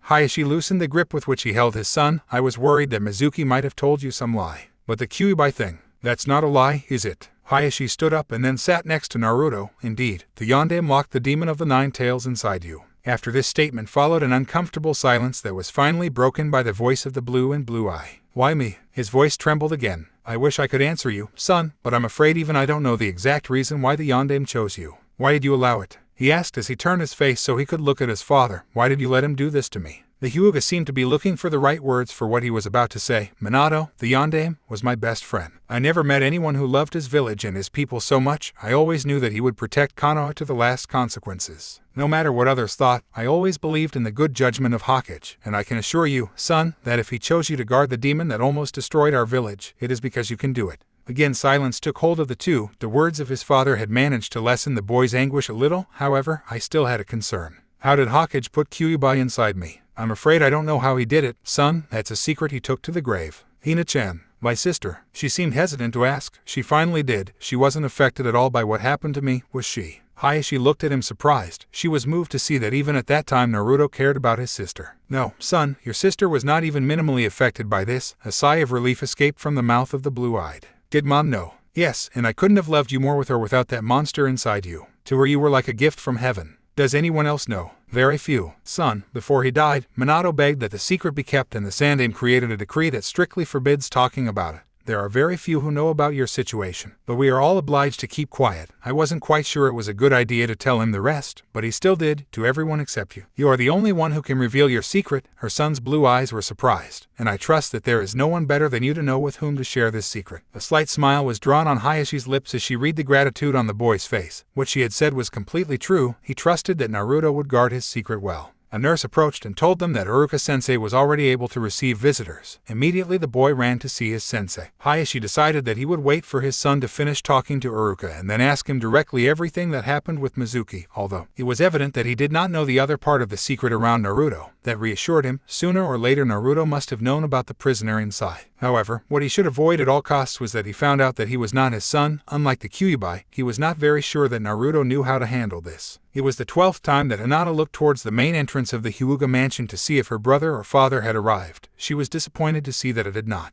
A sigh of anguish escaped his lips. It was quite late, and neither his father nor his brother appeared. At least Hanabi had grown tired of waiting and had retired to sleep, but she had no intention of imitating her, not until she made sure her brother returned home safely. You should retire to rest. A voice was heard behind her, pulling her out of her thoughts. Hinata turned her face in the direction of the voice and found Sasuke looking at her. I don't plan to move until my brother returns, he said, then took a seat in the wooden corridor and again set his sights on the entrance. I imagined you'd answer something like that, said the brunette as he took a seat next to him. Both of them were silent for a while. Discreetly, the Uchiha turned his eyes to the girl and studied her carefully. It was evident that she was worried but still maintained an air of serenity that was relaxing. Once again she was envious of Naruto for having a sister like her, who obviously blindly trusted her brother. Once he felt that way about Itachi, but he was cruelly betrayed. For a moment he imagined how Hinata would feel if Naruto turned out to be really a traitor. Without a doubt the heart of that sweet girl would be destroyed. The very thought of that possibility caused a chill to Sasuke. My brother will come back, you can be sure, she said with her voice full of assurance, surprising the young man who felt terribly exposed because it seemed that she had guessed his thoughts. You really trust him, don't you? He said with a smile like grimace on his lips. She asked him, looking at him with a frown. The Uchiha only looked at her for a moment and then turned his eyes to the night sky. I told you a while ago, that dope could be anything but a traitor. Yes, now she smiled at him. A moment happened in which both were silent. He is very lucky to have you. He said it suddenly, almost unconsciously, without stopping looking at the sky. That was the pure truth. Although Sasuke had found in the Hyuga clan a new wise family that could never match the one that was taken from him, and sometimes the thought made him feel a deep pain in the chest which was exacerbated by seeing the coexistence of the twins. He couldn't help but wonder why he couldn't have someone to support him to the extent of becoming half of his being like Naruto did with Hinata.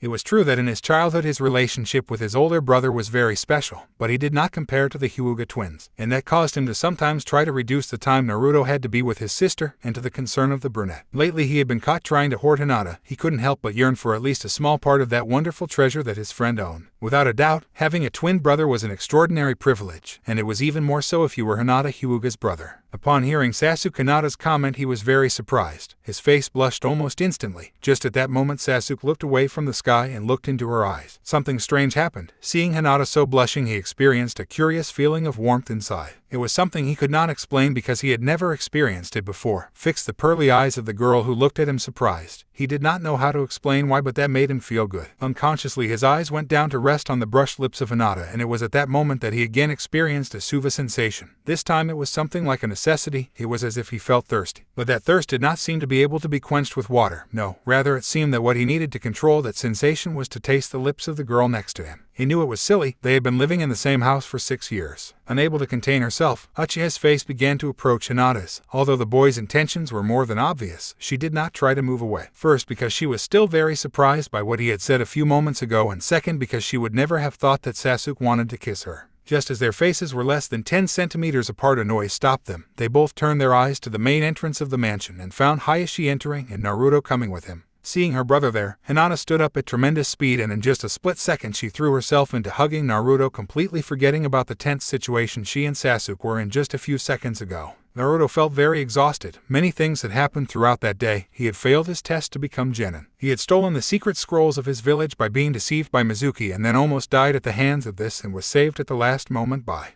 Uruka-sensei. Then he surprised himself and those present to perform the Kage Bunshin no Jutsu, and after Uruka-sensei had finally approved him as a genin of Kano. But without a doubt, the most surprising thing about that day had been to learn of the terrible monster he kept inside. Naruto was more than convinced that he would never experience anguish, fear, and pain comparable to those he felt when that truth was revealed to him, or so that's what he thought before he walked into his house and saw his dear sister and his best friend sitting close together with their faces very close, too close in a very intimate attitude. If he thought all of the above had been exhausting, finding those two like that had really pulverized him. However, seeing Hinata stand up and immediately go out to meet him, leaving Sasuke completely forgotten, made him feel a little better, and when she threw herself into his arms and they shook her and then sink his face into her bluish hair and breathe in her sweet aroma, he felt that at least a little of his energy returned. "Welcome home, Oni-chan," she said, her voice full of emotion, not leaving his embrace, and shaking him even tighter. "Don't do such a thing again, please. You don't know the anguish that goes through thinking that something bad could have happened to you." "Sorry for worrying you, Hina-chan,"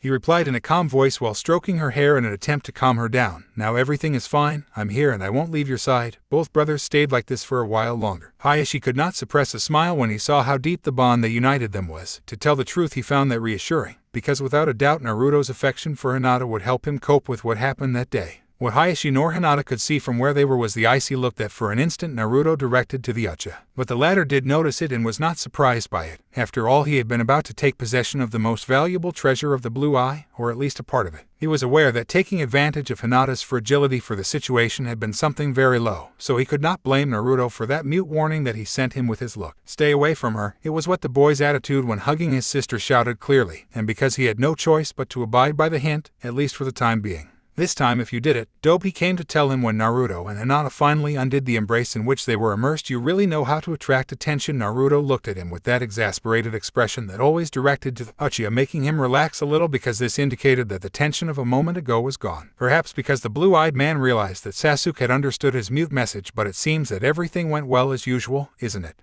he asked while a smile of complicity was drawn on his face. The Hyuga twins looked at him strangely because they were not sure they understood what the Uchiha meant, until he pointed to Naruto's forehead and Hinata noticed her noticing the bandana that adorned him. "Oni-chan, in that bandana, maybe you?" I asked her, very surprised. "Uruka-sensei gave it to me because I became genin," he replied with a grimace full of pride. "It's wonderful, Oni-chan," I exclaimed as I hugged him again. "I knew you'd make it." "I don't like to admit it, but I was sure of that too," Sasuke said when the twins separated again. "You didn't think it would really allow you to surpass me, did you?" The Uchiha's usual arrogant grimace had returned to his face. "Still, don't you admit that I'm always one step ahead of you?" Naruto was about to pounce on Sasuke, but when he felt his sister holding his arm, he stopped. "Oni-chan, you and Dad must be hungry," he commented, trying to divert Naruto's attention because he knew that if he and Sasuke started fighting he could not stop them. "So Hanabi and I made them something for dinner." "Great, I'm starving," exclaimed the blue-eyed man, showing that he had recovered some of his energy. "Where's Hana-chibai?" I asked Hinata. He saw the gesture of disapproval on her face, but he could not help it. He knew that Hanabi was very annoyed that he called her that way, but the truth was that he found the childish complaints funny for that nickname. "He went to sleep a while ago, but Sasuke-san and I were waiting for them for dinner." He turned to his father. "You must be hungry too, right, Dad?" "Yes, I apologize for making you and Sasuke-san wait." He put his hand on his son's shoulder and then looked at his daughter. "Then let's go," and so the four of them went to the dining room. "I ate a lot, I'm full," exclaimed the blue-eyed as he rubbed his stomach with a smile adorning his face. "Hina-chan, your ramen really is the best. Just try not to say it in front of the owner of Ikaraku," he replied with a shy smile as he entered behind him. "He would get angry and you would stop being his favorite client." "No, his brother shouted as he turned and showed a panicked expression to Hinata, who couldn't do anything but laugh. "You know you don't, but you'll have to treat me to dessert tomorrow coming out of the academy," he replied with a somewhat wicked smile. "You're taking advantage of the situation." "Yep, and you must be proud of me, right?" "Of course." The foxy smile returned to his face. Both brothers began to laugh. After a moment Hinata stopped laughing and his face took on an expression of fear. "Tell me something, Oni-chan," I asked in a whisper. "What's wrong? Could you tell me what happened today?" At that request Naruto could not help but feel a chill running down her spine. Unaware of this, she continued, "Why were they saying that you had betrayed the village?" Suddenly his face acquired a harsh expression that frightened his sister a little. "Never." His voice and expression were one of pure conviction. "I would never believe that about you. No matter the circumstances, I will always trust you, Oni-chan." His voice again became a whisper, "And that is something you should know perfectly well." "I know," he said, and took a step to get closer to her, but the memory of something that happened that night made him stop. "But maybe you were a little busy talking to Sasuke to make you think about my situation." He couldn't help the biting tone with which he had said it. Seeing his sister's embarrassment at hearing what she had just told her, he felt somewhat guilty. However, jealousy of seeing her so close to the Uchiha prevented her from retracting what she had said. But, what are you talking about? She seemed angry. I was dying all day from worry when I found out that you were accused of treason. I almost went out in search of you when I found out that everyone was after you. And not to mention what it felt like to know nothing about what was happening to you. And now you accuse me of forgetting about you for talking to Sasuke-san. As I was talking, I approached him. By the time he finished complaining, he was right in front of Naruto, and he was also worried about you. Well, it seemed to me that he was more concerned about approaching you. And it seems to me that you are avoiding answering what I asked you at the beginning. At this point, both had raised their tone of voice until almost shouting. But hearing this, the blue-eyed under the gaze avoiding seeing the pearly eyes of his sister, she immediately noticed the change of attitude. What happens? Again, it was his sweet tone of voice, and now he sounded worried. Did something happen that you cannot tell me, Oni-chan? Hinata watched as her brother under the gaze so that she could not look into his eyes, and then turned somewhat abruptly, giving him the back to finally move away from her. That if that scared her, Naruto had never fled from his presence as he did at that moment. Oni-chan, you are scaring me, he said in a trembling voice while suppressing the urge to go to him and force him to look at her. What happened tonight? Why don't you want to tell me? Oni-chan, please. He couldn't keep talking because a lump that had formed in his throat prevented him from doing so. I'm sorry, Hina-chan, he replied even with his back to him. It's not that I don't want to tell you what happened. It's that I'm scared. Hinata's fear was compounded by the confusion of hearing what her brother had said. That you hate me. When he said this, his fists clenched tightly. He continued to turn his back to Hinata. He did not dare to look into her eyes. But how do you think that? She said excitedly, trying to get closer to him, that when she felt her she turned away again. Hinata felt that her heart began to hurt. How can you even assume that I would hate you? Oni-chan, you are the person I care about most in the world, and you know it. Nothing you could have done would make me hate you. Are you sure? In her voice there was bitterness and pain. Hina-chan, you're my twin sister, and I always thought I could share everything with you, but today I discovered that maybe not so. May the day come when you despise me. Why? What happened to make you think that? She felt like her eyes burned because of the tears that threatened to flow from them. Do you remember when you asked me what the symbol I have on my stomach was? Yes. Why do you mention it now? After saying this, he kept silent, which lasted for several minutes. That both brothers seemed eternal. Naruto felt a deep pain in his chest. He was afraid that if he told the truth he would lose the most precious thing he had. What is it? Oni-chan. He dared to finally ask Hinata because he knew that what his brother answered could affect their relationship for the rest of his life. It's a prison.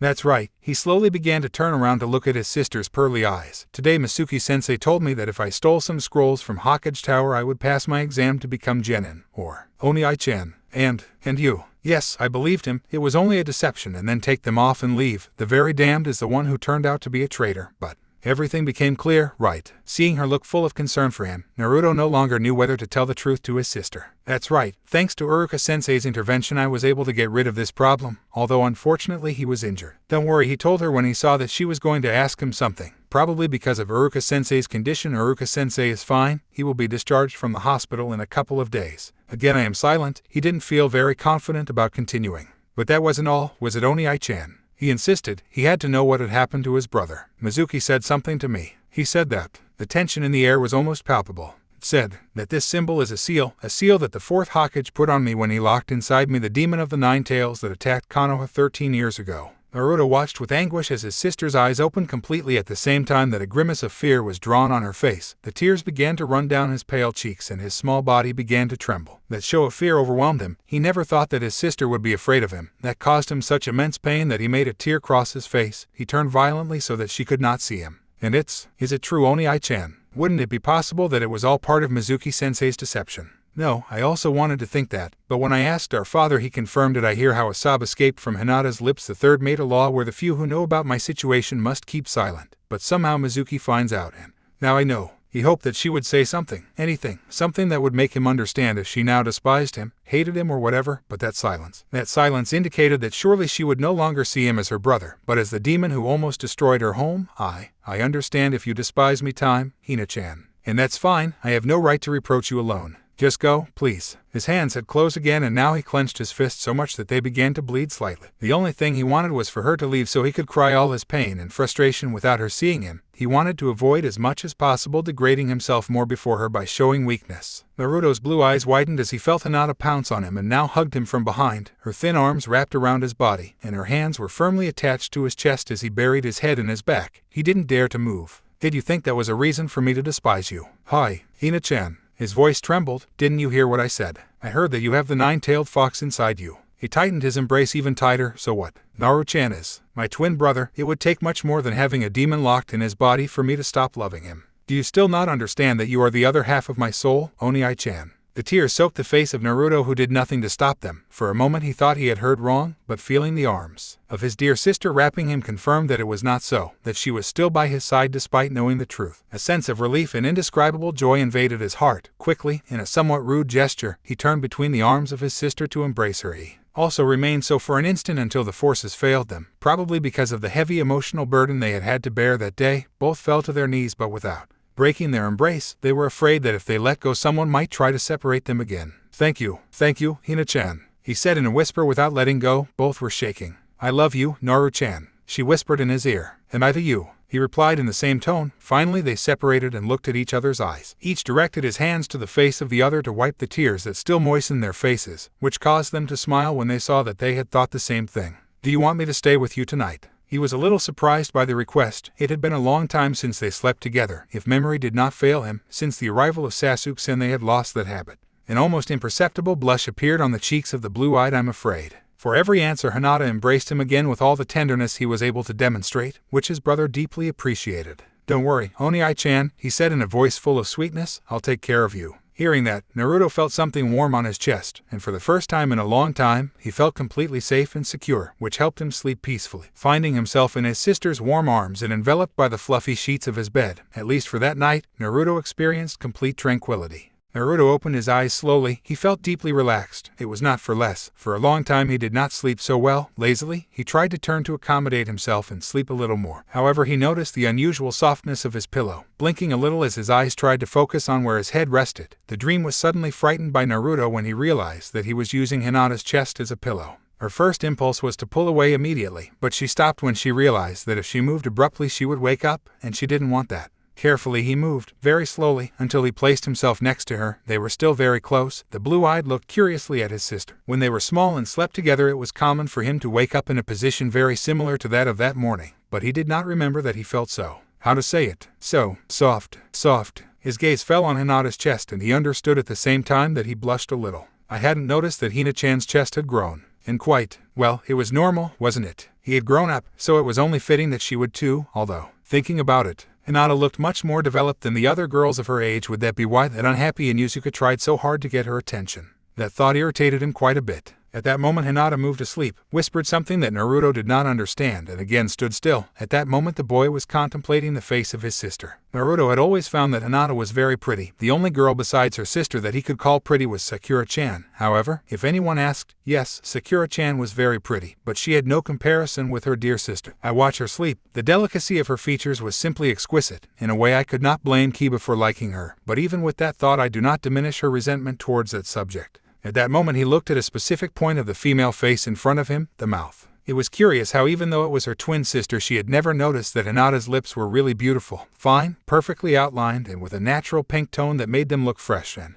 well, tempting. Before realizing what Naruto found by brushing his sister's lips with one of his fingers, he liked how he felt. They were soft, very soft and warm. Unconsciously his face began to approach Hinata's face as a thought began to form in his head. It should definitely be a very nice feeling. He stopped suddenly and pulled away abruptly, causing Hinata to move again, asleep about to wake up. But he did not. Naruto quickly turned around with his back to her while questioning himself. But what the hell was he going to do? If anyone had been watching they would have noticed that Naruto's face was completely red, his breathing agitated, and his expression showed real panic. Was he about to kiss my sister? Of course not. It was just an impulse. Yes, a boost. And, well, it's normal at my age, right? Uruka-sensei told me about this. Puberty, changes, girls, and a lot of other things. There's nothing wrong with it. Hina-chan is very pretty and I was half asleep. Surely I imagined that I was with Sakura-chan. After all, Hina-chan's lips are really tempting. Even Sasuke's team tried to kiss her yesterday. At that thought his worry was cut short and was replaced by fury at the memory of the incident. He was no fool and had seen it clearly. Sasuke's face was less than 10 centimeters from Hinata's. Again he turned to contemplate his sister again. Yes, he was aware that maybe he overprotected his sister a little, but it was normal. He was the eldest and it was his duty to take care of her. In addition, he was also aware that someday someone would arrive who would take a very important place in the heart of Hina-chan.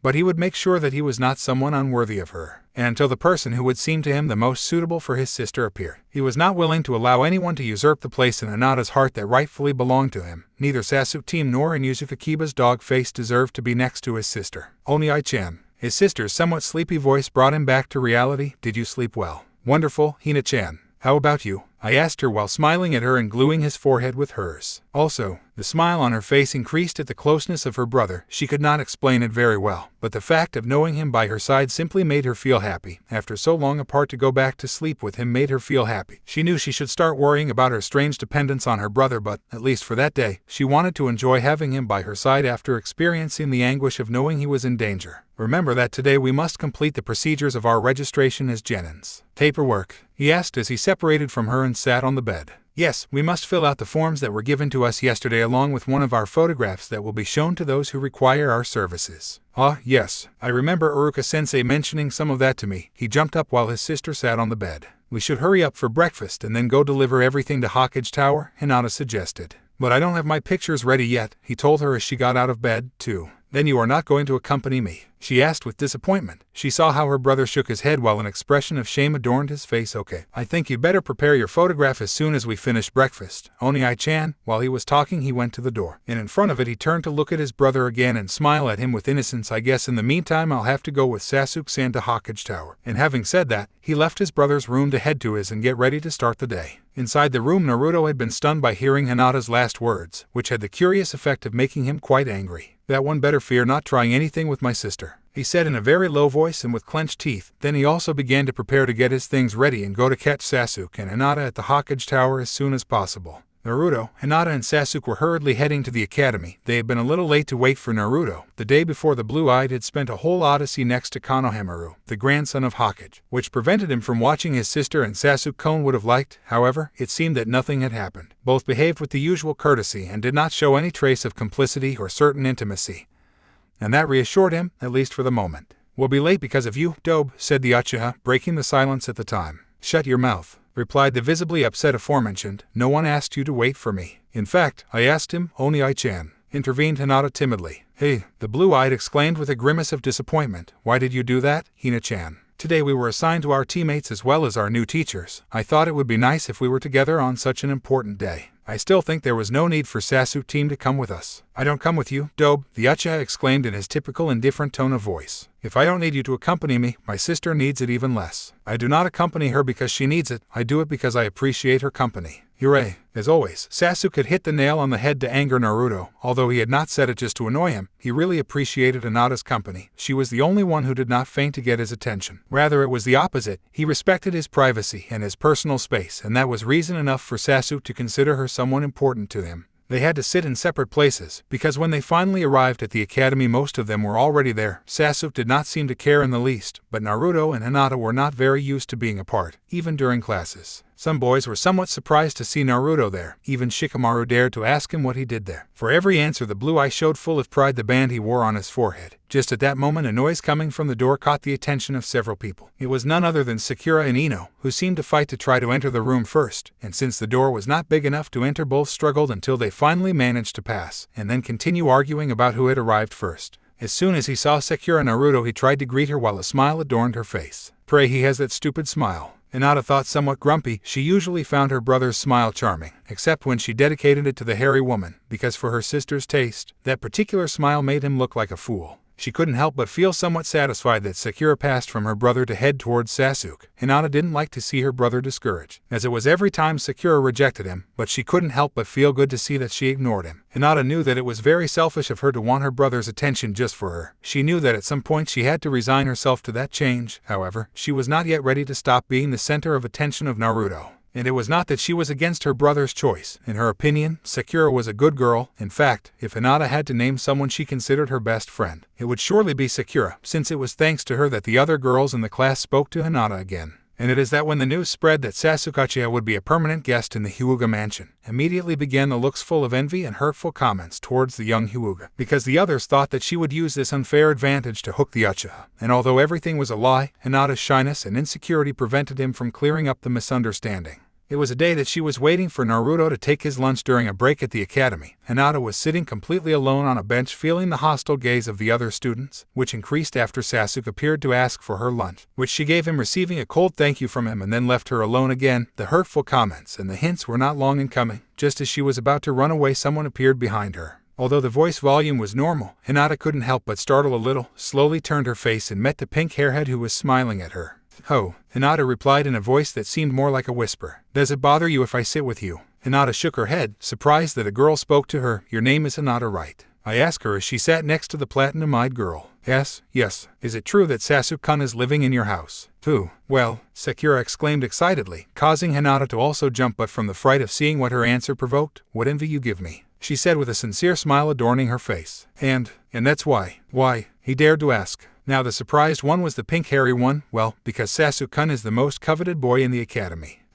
Really?" His expression was one of real confusion. "Of course. It's that he's so handsome, so skilled, and so serious." "It's perfect." Sakura's expression indicated that she was in the clouds. "Do you think?" she asked, surprised. "Well, if it's serious, but the rest." Hey, he said, returning to his jovial tone and tapping his elbow on Hinata's arm with his elbow. "Can I ask you a question?" Seeing that the platinum-eyed girl was nodding, he approached her and said in a low voice, as if wanting no one to know, "Do you know what kind of girls Sasuke-kun likes?" And, a slight blush covered her cheeks. "And how will I know?" "I'm sorry." Now it was Sakura who was blushing. "It was something impertinent on my part. It's just that I thought that since they lived in the same house, maybe you had heard him say something. Well, now that I remember." He put a finger to his lips in a gesture as if trying to remember something important. Flashback. Hinata was in the garden of her house, more specifically in her mother's garden. It was her favorite place in the whole mansion because there were the flowers that her mother with so much care and affection sowed, making that small garden the most beautiful place in the entire Hyuga mansion. But now that his mother had passed away, it was Hinata who took care of him. She was on her knees with small scissors in her hands, cutting some dried leaves from a beautiful bush full of violet flowers, and turned from time to time to see her little sister Hanabi of almost a year, who was sitting on a blanket that Hinata placed so that her little sister would be comfortable. Finally, the little girl crawled to where her sister was and with funny noises pointed to one of the flowers that was in the bush that her sister was pruning. "What's wrong, Hanabi-chan?" I asked with a sweet smile. "Do you want one?" he said, pointing to one of the flowers. Seeing that the little girl smiled, Hinata cut one and handed it to her. Her little sister sat down while gently caressing the petals and smiled. "These were some of our mother's favorite flowers, Hanabi-chan. I'm glad you like them." Just at that moment a noise like a branch breaking was heard. Hinata looked up and to her surprise she met Sasuke, who stared at her and her sister. She was not very sure since he was somewhat far away, but she seemed to see that he was blushing. "Good morning, Sasuke-san." I greeted him with a smile. "I had not realized you were there. I just stopped by because I thought there wouldn't be anybody." I was saying it while looking in another direction. That guy was definitely blushing. "I see." Hinata began to pick up her gardening tools. "If you like you can stay." I was done. "You don't have to leave your garden for the convenience of this fear." A rather annoying voice was heard. Hinata fixed his eyes on a point behind Sasuke's back. When he turned to see who it was, he found himself face to face with Naruto, who, by the way, seemed very angry. "I saw you," he said while pointing at the Uchiha, who seemed quite uncomfortable with that gesture. "How did you see me?" In addition to being uncomfortable, I was also upset. As he said this, the blue-eyed man began to walk towards where Hinata was, casting a withering glance at the Uchiha as he passed by him. Really?" Hinata asked timidly, looking at Sasuke and lifting in her arms her little sister, who was still entertaining playing with the flower that Hinata had given her. "Of course not. I didn't spy on anyone," the Uchiha stated emphatically as his cheek blushes and anger became even more evident. "I was just looking for a quiet place to read." "Why?" said Naruto, who was now standing in front of his sisters looking accusingly at the other boy. "I saw how you saw my sisters hiding behind that tree. If you were just looking for a place to read, you wouldn't have to stand there for so long. Also, what were you supposed to read? You don't bring anything." Before those words, Sasuke swallowed saliva. Naruto had put it in evidence. He certainly did not look for a place to read. It is just that he heard a sweet melody that caught his attention. When looking for the origin of this, he found Hinata arranging a small garden. She sang absent-mindedly while fixing a bush and occasionally directed a tender smile to her little sister who was behind her. The image seemed charming to the Uchiha, who before realizing what he was doing hid behind a tree and contemplated enraptured the eldest of the Hyuga while working. When he finally realized that he was spying on her, he tried to leave the garden, but just when he took a step, he stepped on a branch that he had not noticed, making her turn to look at him, and thus began that uncomfortable situation. "I didn't spy on anyone," exclaimed Sasuke in an attempt to justify himself. "If you did," the blue-eyed man contradicted him, "I told you I didn't want you near my sisters if I wasn't around. It seems to me that..." "What? That?" Naruto had an expression as if he was about to say a blasphemy. "That you like Hina-chan." At these words, Hinata blushed noticeably, and Sasuke was not far behind. Both looked very uncomfortable, and Naruto was truly furious. "It's not that." Hinata's embarrassed and confused look on him, complemented by his brother's icy eyes, did not help much. Unable to withstand so much tension, Sasuke turned around and began to move away from the twins. "Besides, I like girls with long hair." It was the only thing he could think of saying to get rid of such a tense situation. Naruto and Hinata were silent a few moments after the departure of the Uchiha. Then it was she who finally spoke. "Oni-chan, do you think my hair is too short?" At this question, her brother turned sharply to look into her eyes. Hinata could not help but shrink a little. Her brother looked at her quite annoyed. Furious would be a more appropriate term. Are you worried that you are not of the degree of fear that? That idea made Naruto's stomach churn. It's not that or. Only I-chan. I try to justify myself. It's just that I hadn't noticed that maybe I wear my hair too short. While he said that, he caressed the ends of his hair with one hand, because with the other he was still holding little Hanabi. You better stop thinking nonsense. He almost yelled at her as he approached and took Hanabi from her arms and began to go to the exit too. At this gesture, Hinata felt sad. But that changed when she heard the last words her brother said to her before leaving the garden. You are completely perfect just the way you are. And if someone does not know how to appreciate that, it is because he is a real fool. End of flashback.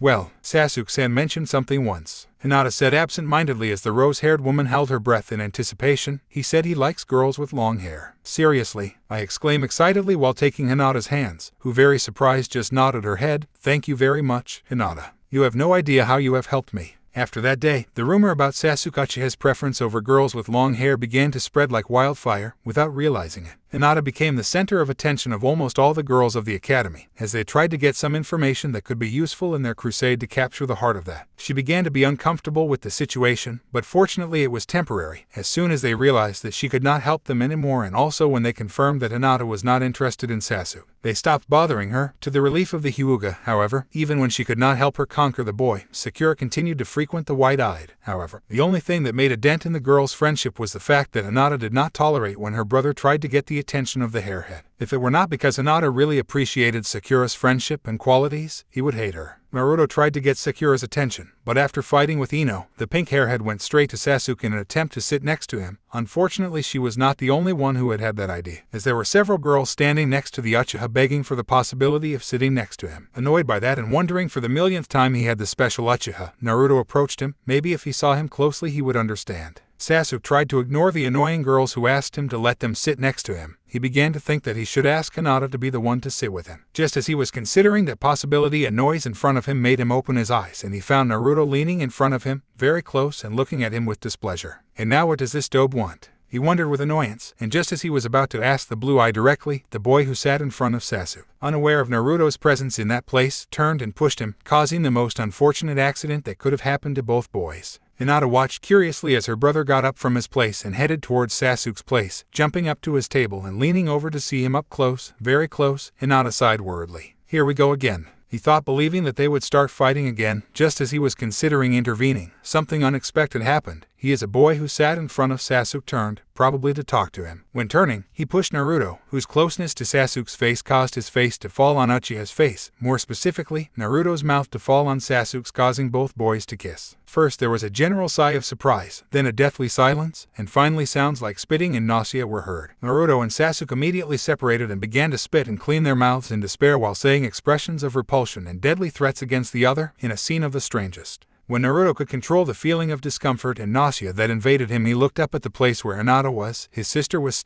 completely static, with her eyes open to but not be able, and her lips slightly separated with her cheeks somewhat lit in an expression that oscillated between confusion and horror. Naruto felt like dying at that moment. If something he knew was that he was unable to show complete affection for a girl in front of his sister. It was true that every time he saw Sakura he tried to get her attention, because he found her cute, but immediately forgot about the pink hair when he felt the presence of his sister. At first he thought it was his brother instinct that prevented him from showing affection for another in front of Hinata, probably for fear of making her uncomfortable, but then he realized that he simply could not feel affection for any girl in front of those pearly eyes, so he was sure that the day he came to give his first kiss Hinata should not be present.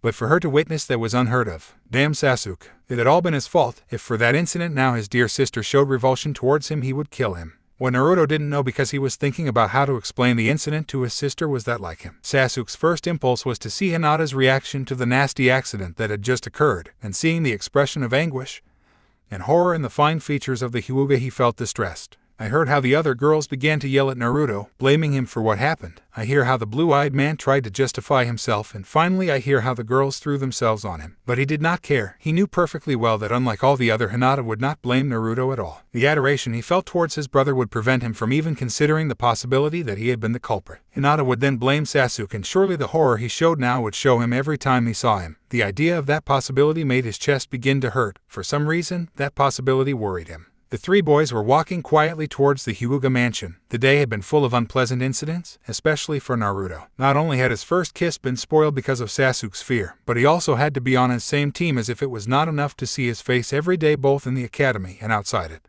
When he found out that Sakura would be on his team, that comforted him a little, but it immediately happened to him when he heard the name of Hinata's teammates. He had nothing against Shino Aburame, but he had to play precisely with Kiba and Inuzuka, with that moron who went out of his way to get his attention. The prospect of that dog face hovering around his sister just made him feel lava running through his veins. He looked sideways at Hinata. He looked quite serious. He couldn't help but imagine the Inuzuka next to his dear sister. Again he felt the stomach churning. If you're just trying to go too smart with Hina-chan, I will kill him. That was the only thought that came to his mind. Hinata was also worried. She knew perfectly well that she would not be put on the same team as her brother. 2 Hyugas on the same team seemed excessive. However, she would have preferred to be assigned to any other teammate except Sakura. To think that just that morning she was thinking that she should solve her dependence on her brother. But now, knowing him so close to the girl he liked, Hinata had realized something. She couldn't bear the thought of seeing her beloved brother devoting extra time to a girl who wasn't herself. Dinner time had passed. Hinata was beginning to regret the silence between her brother and Sasuke. She knew that the two of them would quickly settle regarding the incident of that morning. But still she could not help but feel uncomfortable. For her it had been fortunate that she had to train with her cousin that afternoon. He thought that when he returned his brother and Sasuke-san would already be arguing as usual. However, he found the house in deep silence. When he asked Hanabi about both boys, she replied that the two had shouted terribly at each other for what happened in the morning, and then each went to his room to prepare for the next day where they would meet their new sensei. Upon learning this, Hinata felt somewhat calmer. However, when she went to her room to prepare, she met Sasuke face to face, who when she saw her made an expression of surprise that she had never seen him and then disappeared immediately behind the nearest door. Hinata assumed that she was still uncomfortable, thinking that she had seen what happened with Naruto. Hinata would have liked to fix things with Sasuke so that he would feel comfortable with her again, but there was something that worried her more. What if Naruto felt the same as Sasuke-san? She did not want anything in the world that her brother felt uncomfortable with her, so I choose that it would be best to clarify things with Naruto and then see what happened with Sasuke.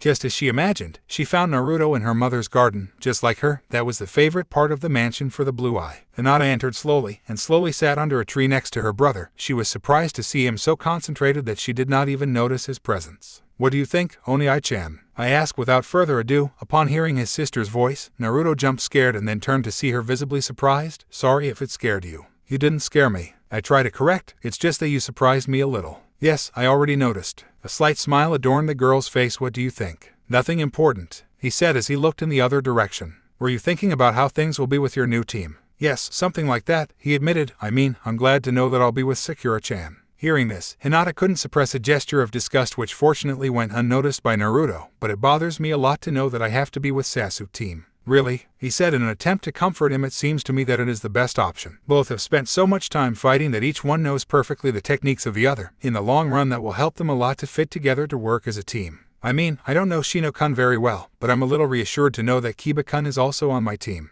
"Why should the presence of that subject reassure you?" He couldn't help but feel annoyed at the comment. "I think it's better if there's someone on your team you know well, like you and Sasuke-san." "That's absurd." "Well, maybe I do not explain myself well." He put a finger to his lips as a sign that he was thinking about how to make himself understood. "I guess that Kiba is in my team represents for me something very similar to what happens with you and Sasuke." From the way I looked at her, it was evident that Naruto still did not understand. "I am reassured to know that I will get along with at least one of my companions. I don't get along with Sasuke's fear." "Do you get along better with Sakura?" I asked him, looking in another direction with annoyance. "No, but at least I like her. And I like Kiba." "Are you telling me that you feel for Kiba what I feel for Sakura?" That possibility infuriated Naruto. That is, he was supposed to like Sakura. So, did that mean Hinata liked that dog face? No, he definitely couldn't allow that. She said, somewhat annoyed. She felt like clarifying to her brother that it was not that she liked Kiba, but that she considered him a good friend, as she would like her brother to consider the hairhead. But to her displeasure she knew that it was not so, so letting his brother believe that his feelings for Kiba were more meaningful seemed like good revenge to him. That is, you like someone, why couldn't someone like me? There is nothing pleasant about that dog face. That's just your opinion. Angry, Hinata tried to end the discussion, and the best thing will be that we stop talking about it. At this moment you are not in your right mind. And what does that mean? That all day you have been in a bad mood for what happened this morning. He saw how his brother shuddered when he remembered what happened. If you ask me, I think they are giving it too much importance. Naruto stood up suddenly and stood in front of Hinata, cutting him off. Are you saying that what happened to me was not important? It's not that, it's just that maybe they're exaggerated a bit. It was an accident. That imbecile ruined my first kiss and you say it wasn't important. I already told you it's not that. I wanted his brother to forget about it once and for all, so I try to joke a little. At least you have the consolation that he was the most popular boy in the academy. Don't make fun. You wouldn't have liked to be in my place. I don't think it would have looked so bad if Sasuke had kissed me by accident." She said it as a joke, but Naruto definitely didn't see it that way. "What the hell are you talking about, Hina-chan? Are you also one of those desperate women who go after the team?" No, I'm just saying that at least my first kiss wouldn't have been ruined like it happened to you. Are you making fun of it again? Take it as you will, Oni-chan. Definitely that argument was starting to tire her. "If it makes you feel better to take your courage with me, go ahead. Anyway, I don't think I can do worse than you." She began to walk to the exit. However, when she passed by her brother, he took her wrist and forced her to stand again in front of him, with the small difference that they were now very close to each other. "What doesn't?" he said angrily. "Do you want to see how I ruin your first kiss?" "What brings? Are you trying to say?" For some inexplicable reason, his brother's closeness made his heart begin to race. "I'm going to make you understand how I feel." With that said, Naruto released Hinata's wrist to hold her by the shoulders and pull her towards him. Surprised by this, she did not react. She only felt how her body collided against her brother's firm chest, in an instinctive gesture. Hinata looked up to see her brother's face. Her face flushed violently at the sight of him. He had never seen his brother like this. His blue eyes shone mysteriously. They looked furious and determined, and also anxious. Surprised, Hinata opened her lips in an attempt to say something, but could not say anything as her brother's mouth fell violently on hers. Naruto had been furious, not because Hinata seemed to downplay the misfortune that had befallen him in the morning, but because she had hinted at the possibility that either Kiba or Sasuke liked him, and that did not please him. No, he did not want to let go of his sister yet. And if that were not enough, she hinted that she would like to kiss Sasuke, that for Naruto was far beyond what he was willing to tolerate. If something he had tried to make clear all these years to his sister was the fact that with him by his side he did not need anyone else. When he felt that she was making fun, he felt the desire for her to understand how bad he had been. But he really found it difficult for someone to push Hinata and cause his first kiss to be with a girl. So the best thing the Blue Eye could come up with to punish her and at the same time make her understand her distress, his first kiss was personally ruined, because your brother kissing you means he's spoiled, right? However, when he felt Hinata's warmth crashing against his body, when he saw her surprised and blushing, when he fixed his eyes on her beautiful half-open lips, he completely forgot the reason why he was going to do what he was going to do. The fury and reason were immediately erased, leaving the instinct free which only dictated one thing, kissing Hinata. And that's what he did, completely forgetting that it was his sister. Naruto threw himself into the capture of those lips, being surprised at what he felt. It was as if a wave of wonderful sensations rushed upon them. She did not try to move away and he did not make a move to stop. Hinata was infected by Naruto's impulse and abandoned himself to instinct. Even when he knew that the most correct thing was to stop what they were doing, the only thing he did was to close his eyes and feel the taste of a boy's mouth on hers. Without realizing what was happening, both were carried away by that kiss, enjoying it. Both had forgotten that they could kiss anyone, except the person they were kissing at that time, because they were brothers. Like all young girls her age, Hinata had dreamed of her first kiss. She imagined it tender, in a beautiful place at a suitable time. Maybe on a sunset in front of the beach as the sun set. Yes, she had imagined it so many times that she had even dreamed it. But both in her dreams and in her fantasies, the boy she kissed had no face. It had never occurred to her that any of the boys she knew could be the one to whom she gave her first kiss. Probably because although there were several boys whom she esteemed very much, none of them she really liked. However, he was excited to think that when the time came, it would be a beautiful experience, full of tenderness and love. However, what happened was that his twin brother, Naruto, had played the cruelest and heaviest joke he had ever played on him. He had stolen his first kiss. That magical moment that every girl looks forward to had been completely spoiled. That same day in the morning, the bad luck of his brother had wanted him to ruin his first kiss by looking for trouble with his friend and rival Sasuke. And while it is true that she could not help laughing a little at the incident, it would never have occurred to her that her brother would get even in such an inconsiderate way. But that wasn't the worst of it. No, the worst thing was that although she was perfectly aware that it was her brother who at that moment kissed her delicately in a way that was completely forbidden to them, she was simply not disgusted or frightened as she should be at this unusual fact. She was not even upset. The truth was that I was enjoying that moment terribly. Naruto's mouth gently pressed hers, delicately trapped his lower lip. His hands firmly grasped his shoulders, but without hurting her, he could even detect a small tremor in him that could well be confused with his. Naruto gently moved his lips over hers, slowly, delicately, and sweetly. It was a kiss filled with tenderness, and Hinata simply did not feel able to react in any other way than by closing her eyes and gently separating her lips so that she could prolong the warm sensation of Naruto's mouth over his. For his part, Naruto had been extremely annoyed to see his sister, who was supposed to understand him better than anyone in the world, make fun of the misfortune that had happened to her. Did he think that ruining his first kiss was nothing? Suddenly he felt like making him understand, or perhaps what he wanted was to get even with someone for how bad it had been that day. The idea of kissing his sister passed through his mind, certainly something that for anyone would be repulsive. However, he was surprised to realize that far from the idea displeasing him seemed tempting, so he simply kissed her. He used to make heavy jokes all the time, and this was simply one more joke, so why was his heart beating at a desperate speed? Why did the burning he felt on his lips, far from harming him, make him want more? Why did she feel the warmth of Hinata's skin more vividly than ever? Finally, after a few seconds that seemed eternal to them, they realized what they were doing and both separated abruptly, each taking 2 steps back, 2 steps while staring into each other's eyes. Both of them were blushing and breathing somewhat agitated. Perhaps the blush on Hinata's face was much more noticeable than on Naruto's, but the tremor on his body was much more evident than hers. None of them knew what to do or what to say. They had simply done something that was forbidden, something that everyone would classify as an aberration. But it had not bothered them at all. Worse still, they had found it very pleasant. Finally, she was the first to break eye contact, under the gaze so that her bangs hid her eyes. She was afraid that if her brother looked at them he would realize the impressive sensations that his kiss caused in her. Or, Oni-chan. She broke the silence. Her voice was a barely audible whisper. Why? Because. Hi. Did you do that? Naruto swallowed. He didn't know what to answer. What had he wanted to play a joke on? What had she made him angry? Or maybe he wanted to kiss a girl and she was the closest. No, that last nor he did believe it. Whatever it was, anything that answered him would make him look miserable before her. Hina-chan. Truth.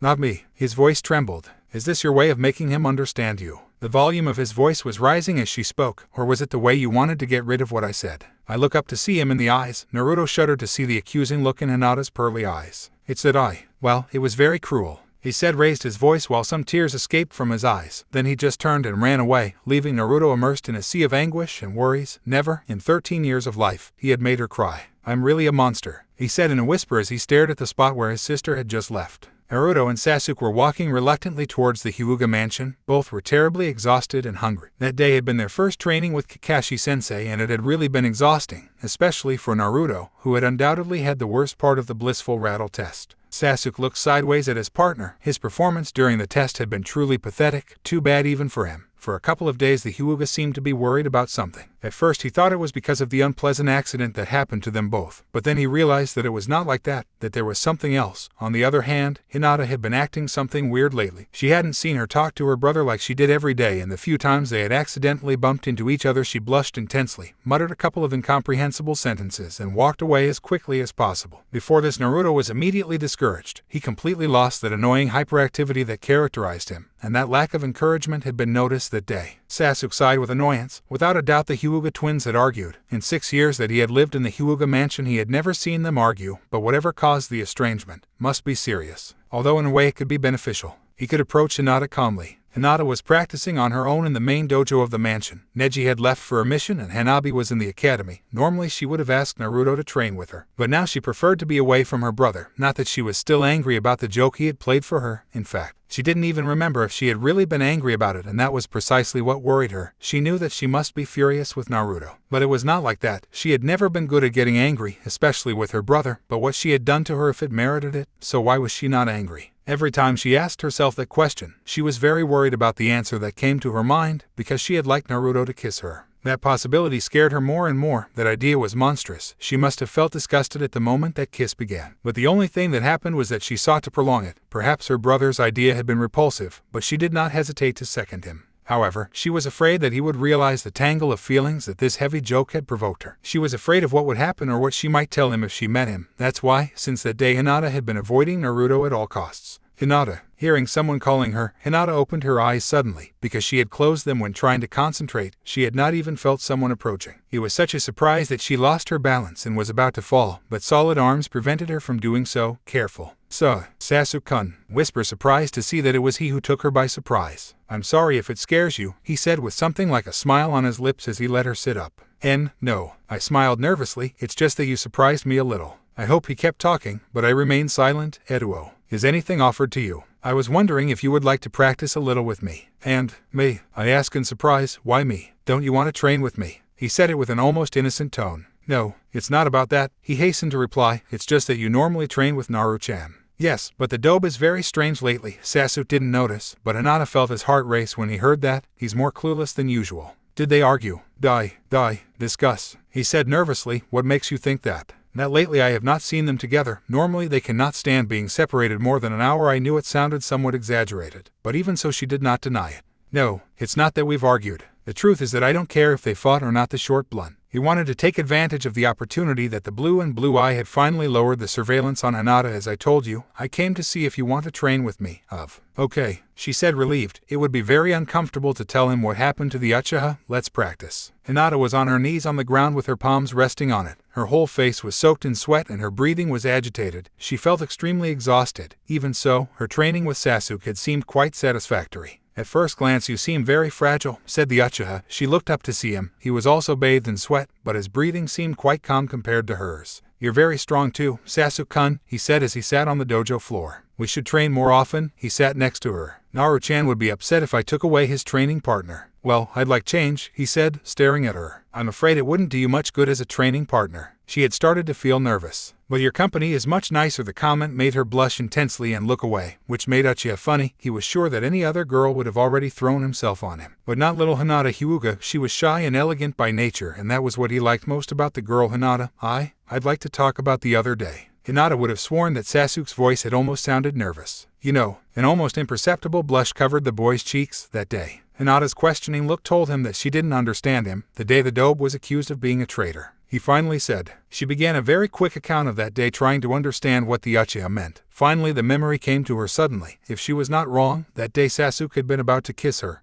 Exclaimed in a weak voice and blushing suddenly, that day. Yes, well you see, he never thought he would feel nervous in front of a girl. I wanted to tell you that I was very worried about my brother that day. She interrupted him as she looked down. I understand that you were just trying to cheer me up. Sasuke was speechless for a few seconds when he understood what she was implying. He knew that either Hinata had misunderstood his intentions or was trying to evade the subject. Neither of those two options pleased him, so losing what little nervousness I had, I hold Hinata's chin and force her to raise her face to look at him. I'm afraid you're in error, he said in a firm voice as he looked her straight in the eye. What I wanted to do that day was be. A loud voice coming from the door of the dojo called them. Sasuke hurried to let go of the girl's face while they both turned to see who had spoken. Hinata felt her face flush and her heart racing overwhelmingly, seeing her brother's upright figure at the door, whose look and tone of voice indicated that he was extremely upset. Sasuke felt the anger of the Hyuga. It was an uncomfortable situation. For the second time he had discovered him trying to steal the most valuable thing he owned. He looked sideways at Hinata. He was very blushing and trembling slightly. That did not please the Uchiha. It seemed a very strange way to react to his brother Sasuke.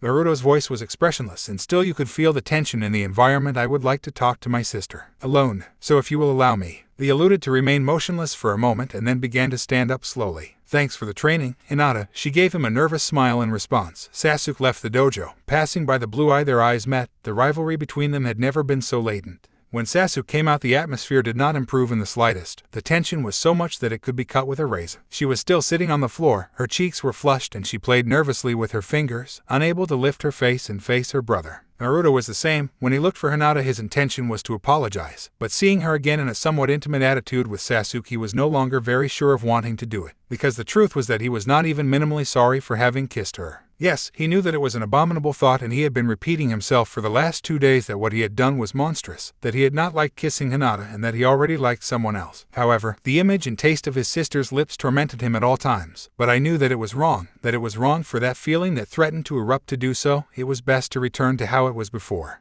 Hi, Hina-chan. I didn't really know what to say. Suddenly he started to feel very nervous. His hands started sweating as he walked towards his sister. Hinata could feel how every step he took shortened the distance between them. His heart beat so fast and hard that he thought Naruto could hear him. Finally he knelt in front of her, and just like Sasuke did, Naruto took her chin and forced her to look at him. I'm so sorry, please forgive me. I know what I did was a terrible thing. But it was also my fault. Oni-chan, I cut Hinata with voices. I should not make fun of what happened to you. Even so, what I did was unforgivable. Again both remained silent. Despite the apologies, the tension did not loosen. Hina-chan. He swallowed. Do I disgust you now?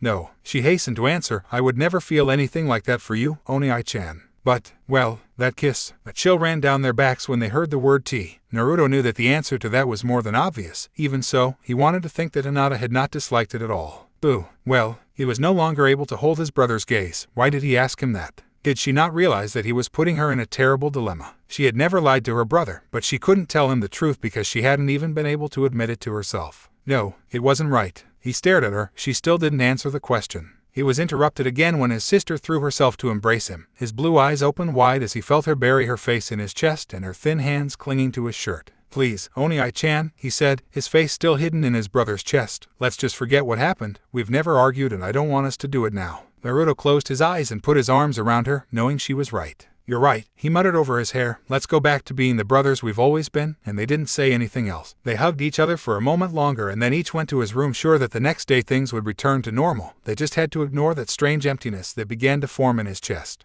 Naruto was eager to return to the village. He couldn't wait to tell Hinata everything that had happened to him in what seemed to be a simple escort mission for a builder. It had been his first mission outside the village, and what seemed very simple turned into a fight to the death. He could almost see the gesture of affliction on Hinata's face when he told him about Sabusa, and he was sure that he would cry when he heard the tragic story of Haku, while Hanabi would be moved excitedly asking for all the details of the battles. Moreover, it was also the first time he and Hinata had not seen each other for so long. He just couldn't wait to see his sister. He was so focused on how he would tell his sisters about his entire odyssey that he didn't notice his sensei staring at him. Kakashi had been revealed the secret of Naruto. He knew that the boy was the container of the Kyuubi, so he worried terribly to feel how a flash of demon power was released inside Naruto during the fight. However, what he was not prepared for at all was to see how Naruto's hair changed color abruptly. Sasuke was unconscious and Sakura was trying to protect Hizuna, so neither could notice, but he did see it. Naruto's brown hair had become blonde. But what most caught the attention of the copy ninja was to see that with hair like this, Naruto looked a lot like his master, the Yonde Minato Namikaze. Kakashi was no fool. He knew that it could not be coincidence. After all, Naruto HYUGA, to be the son of the leader of his clan and also twin brother of the heiress of the same, was very different from all the HYUGA. In fact, the only and slight resemblance that Naruto had with his clan was precisely the color of his hair. There was definitely something wrong with Naruto HYUGA, and he set out to find out as soon as they arrived in Konoha. Naruto was heading home looking forward to seeing his sister. He wished with all his heart that Hinata had returned from his patrol mission, and he also really wanted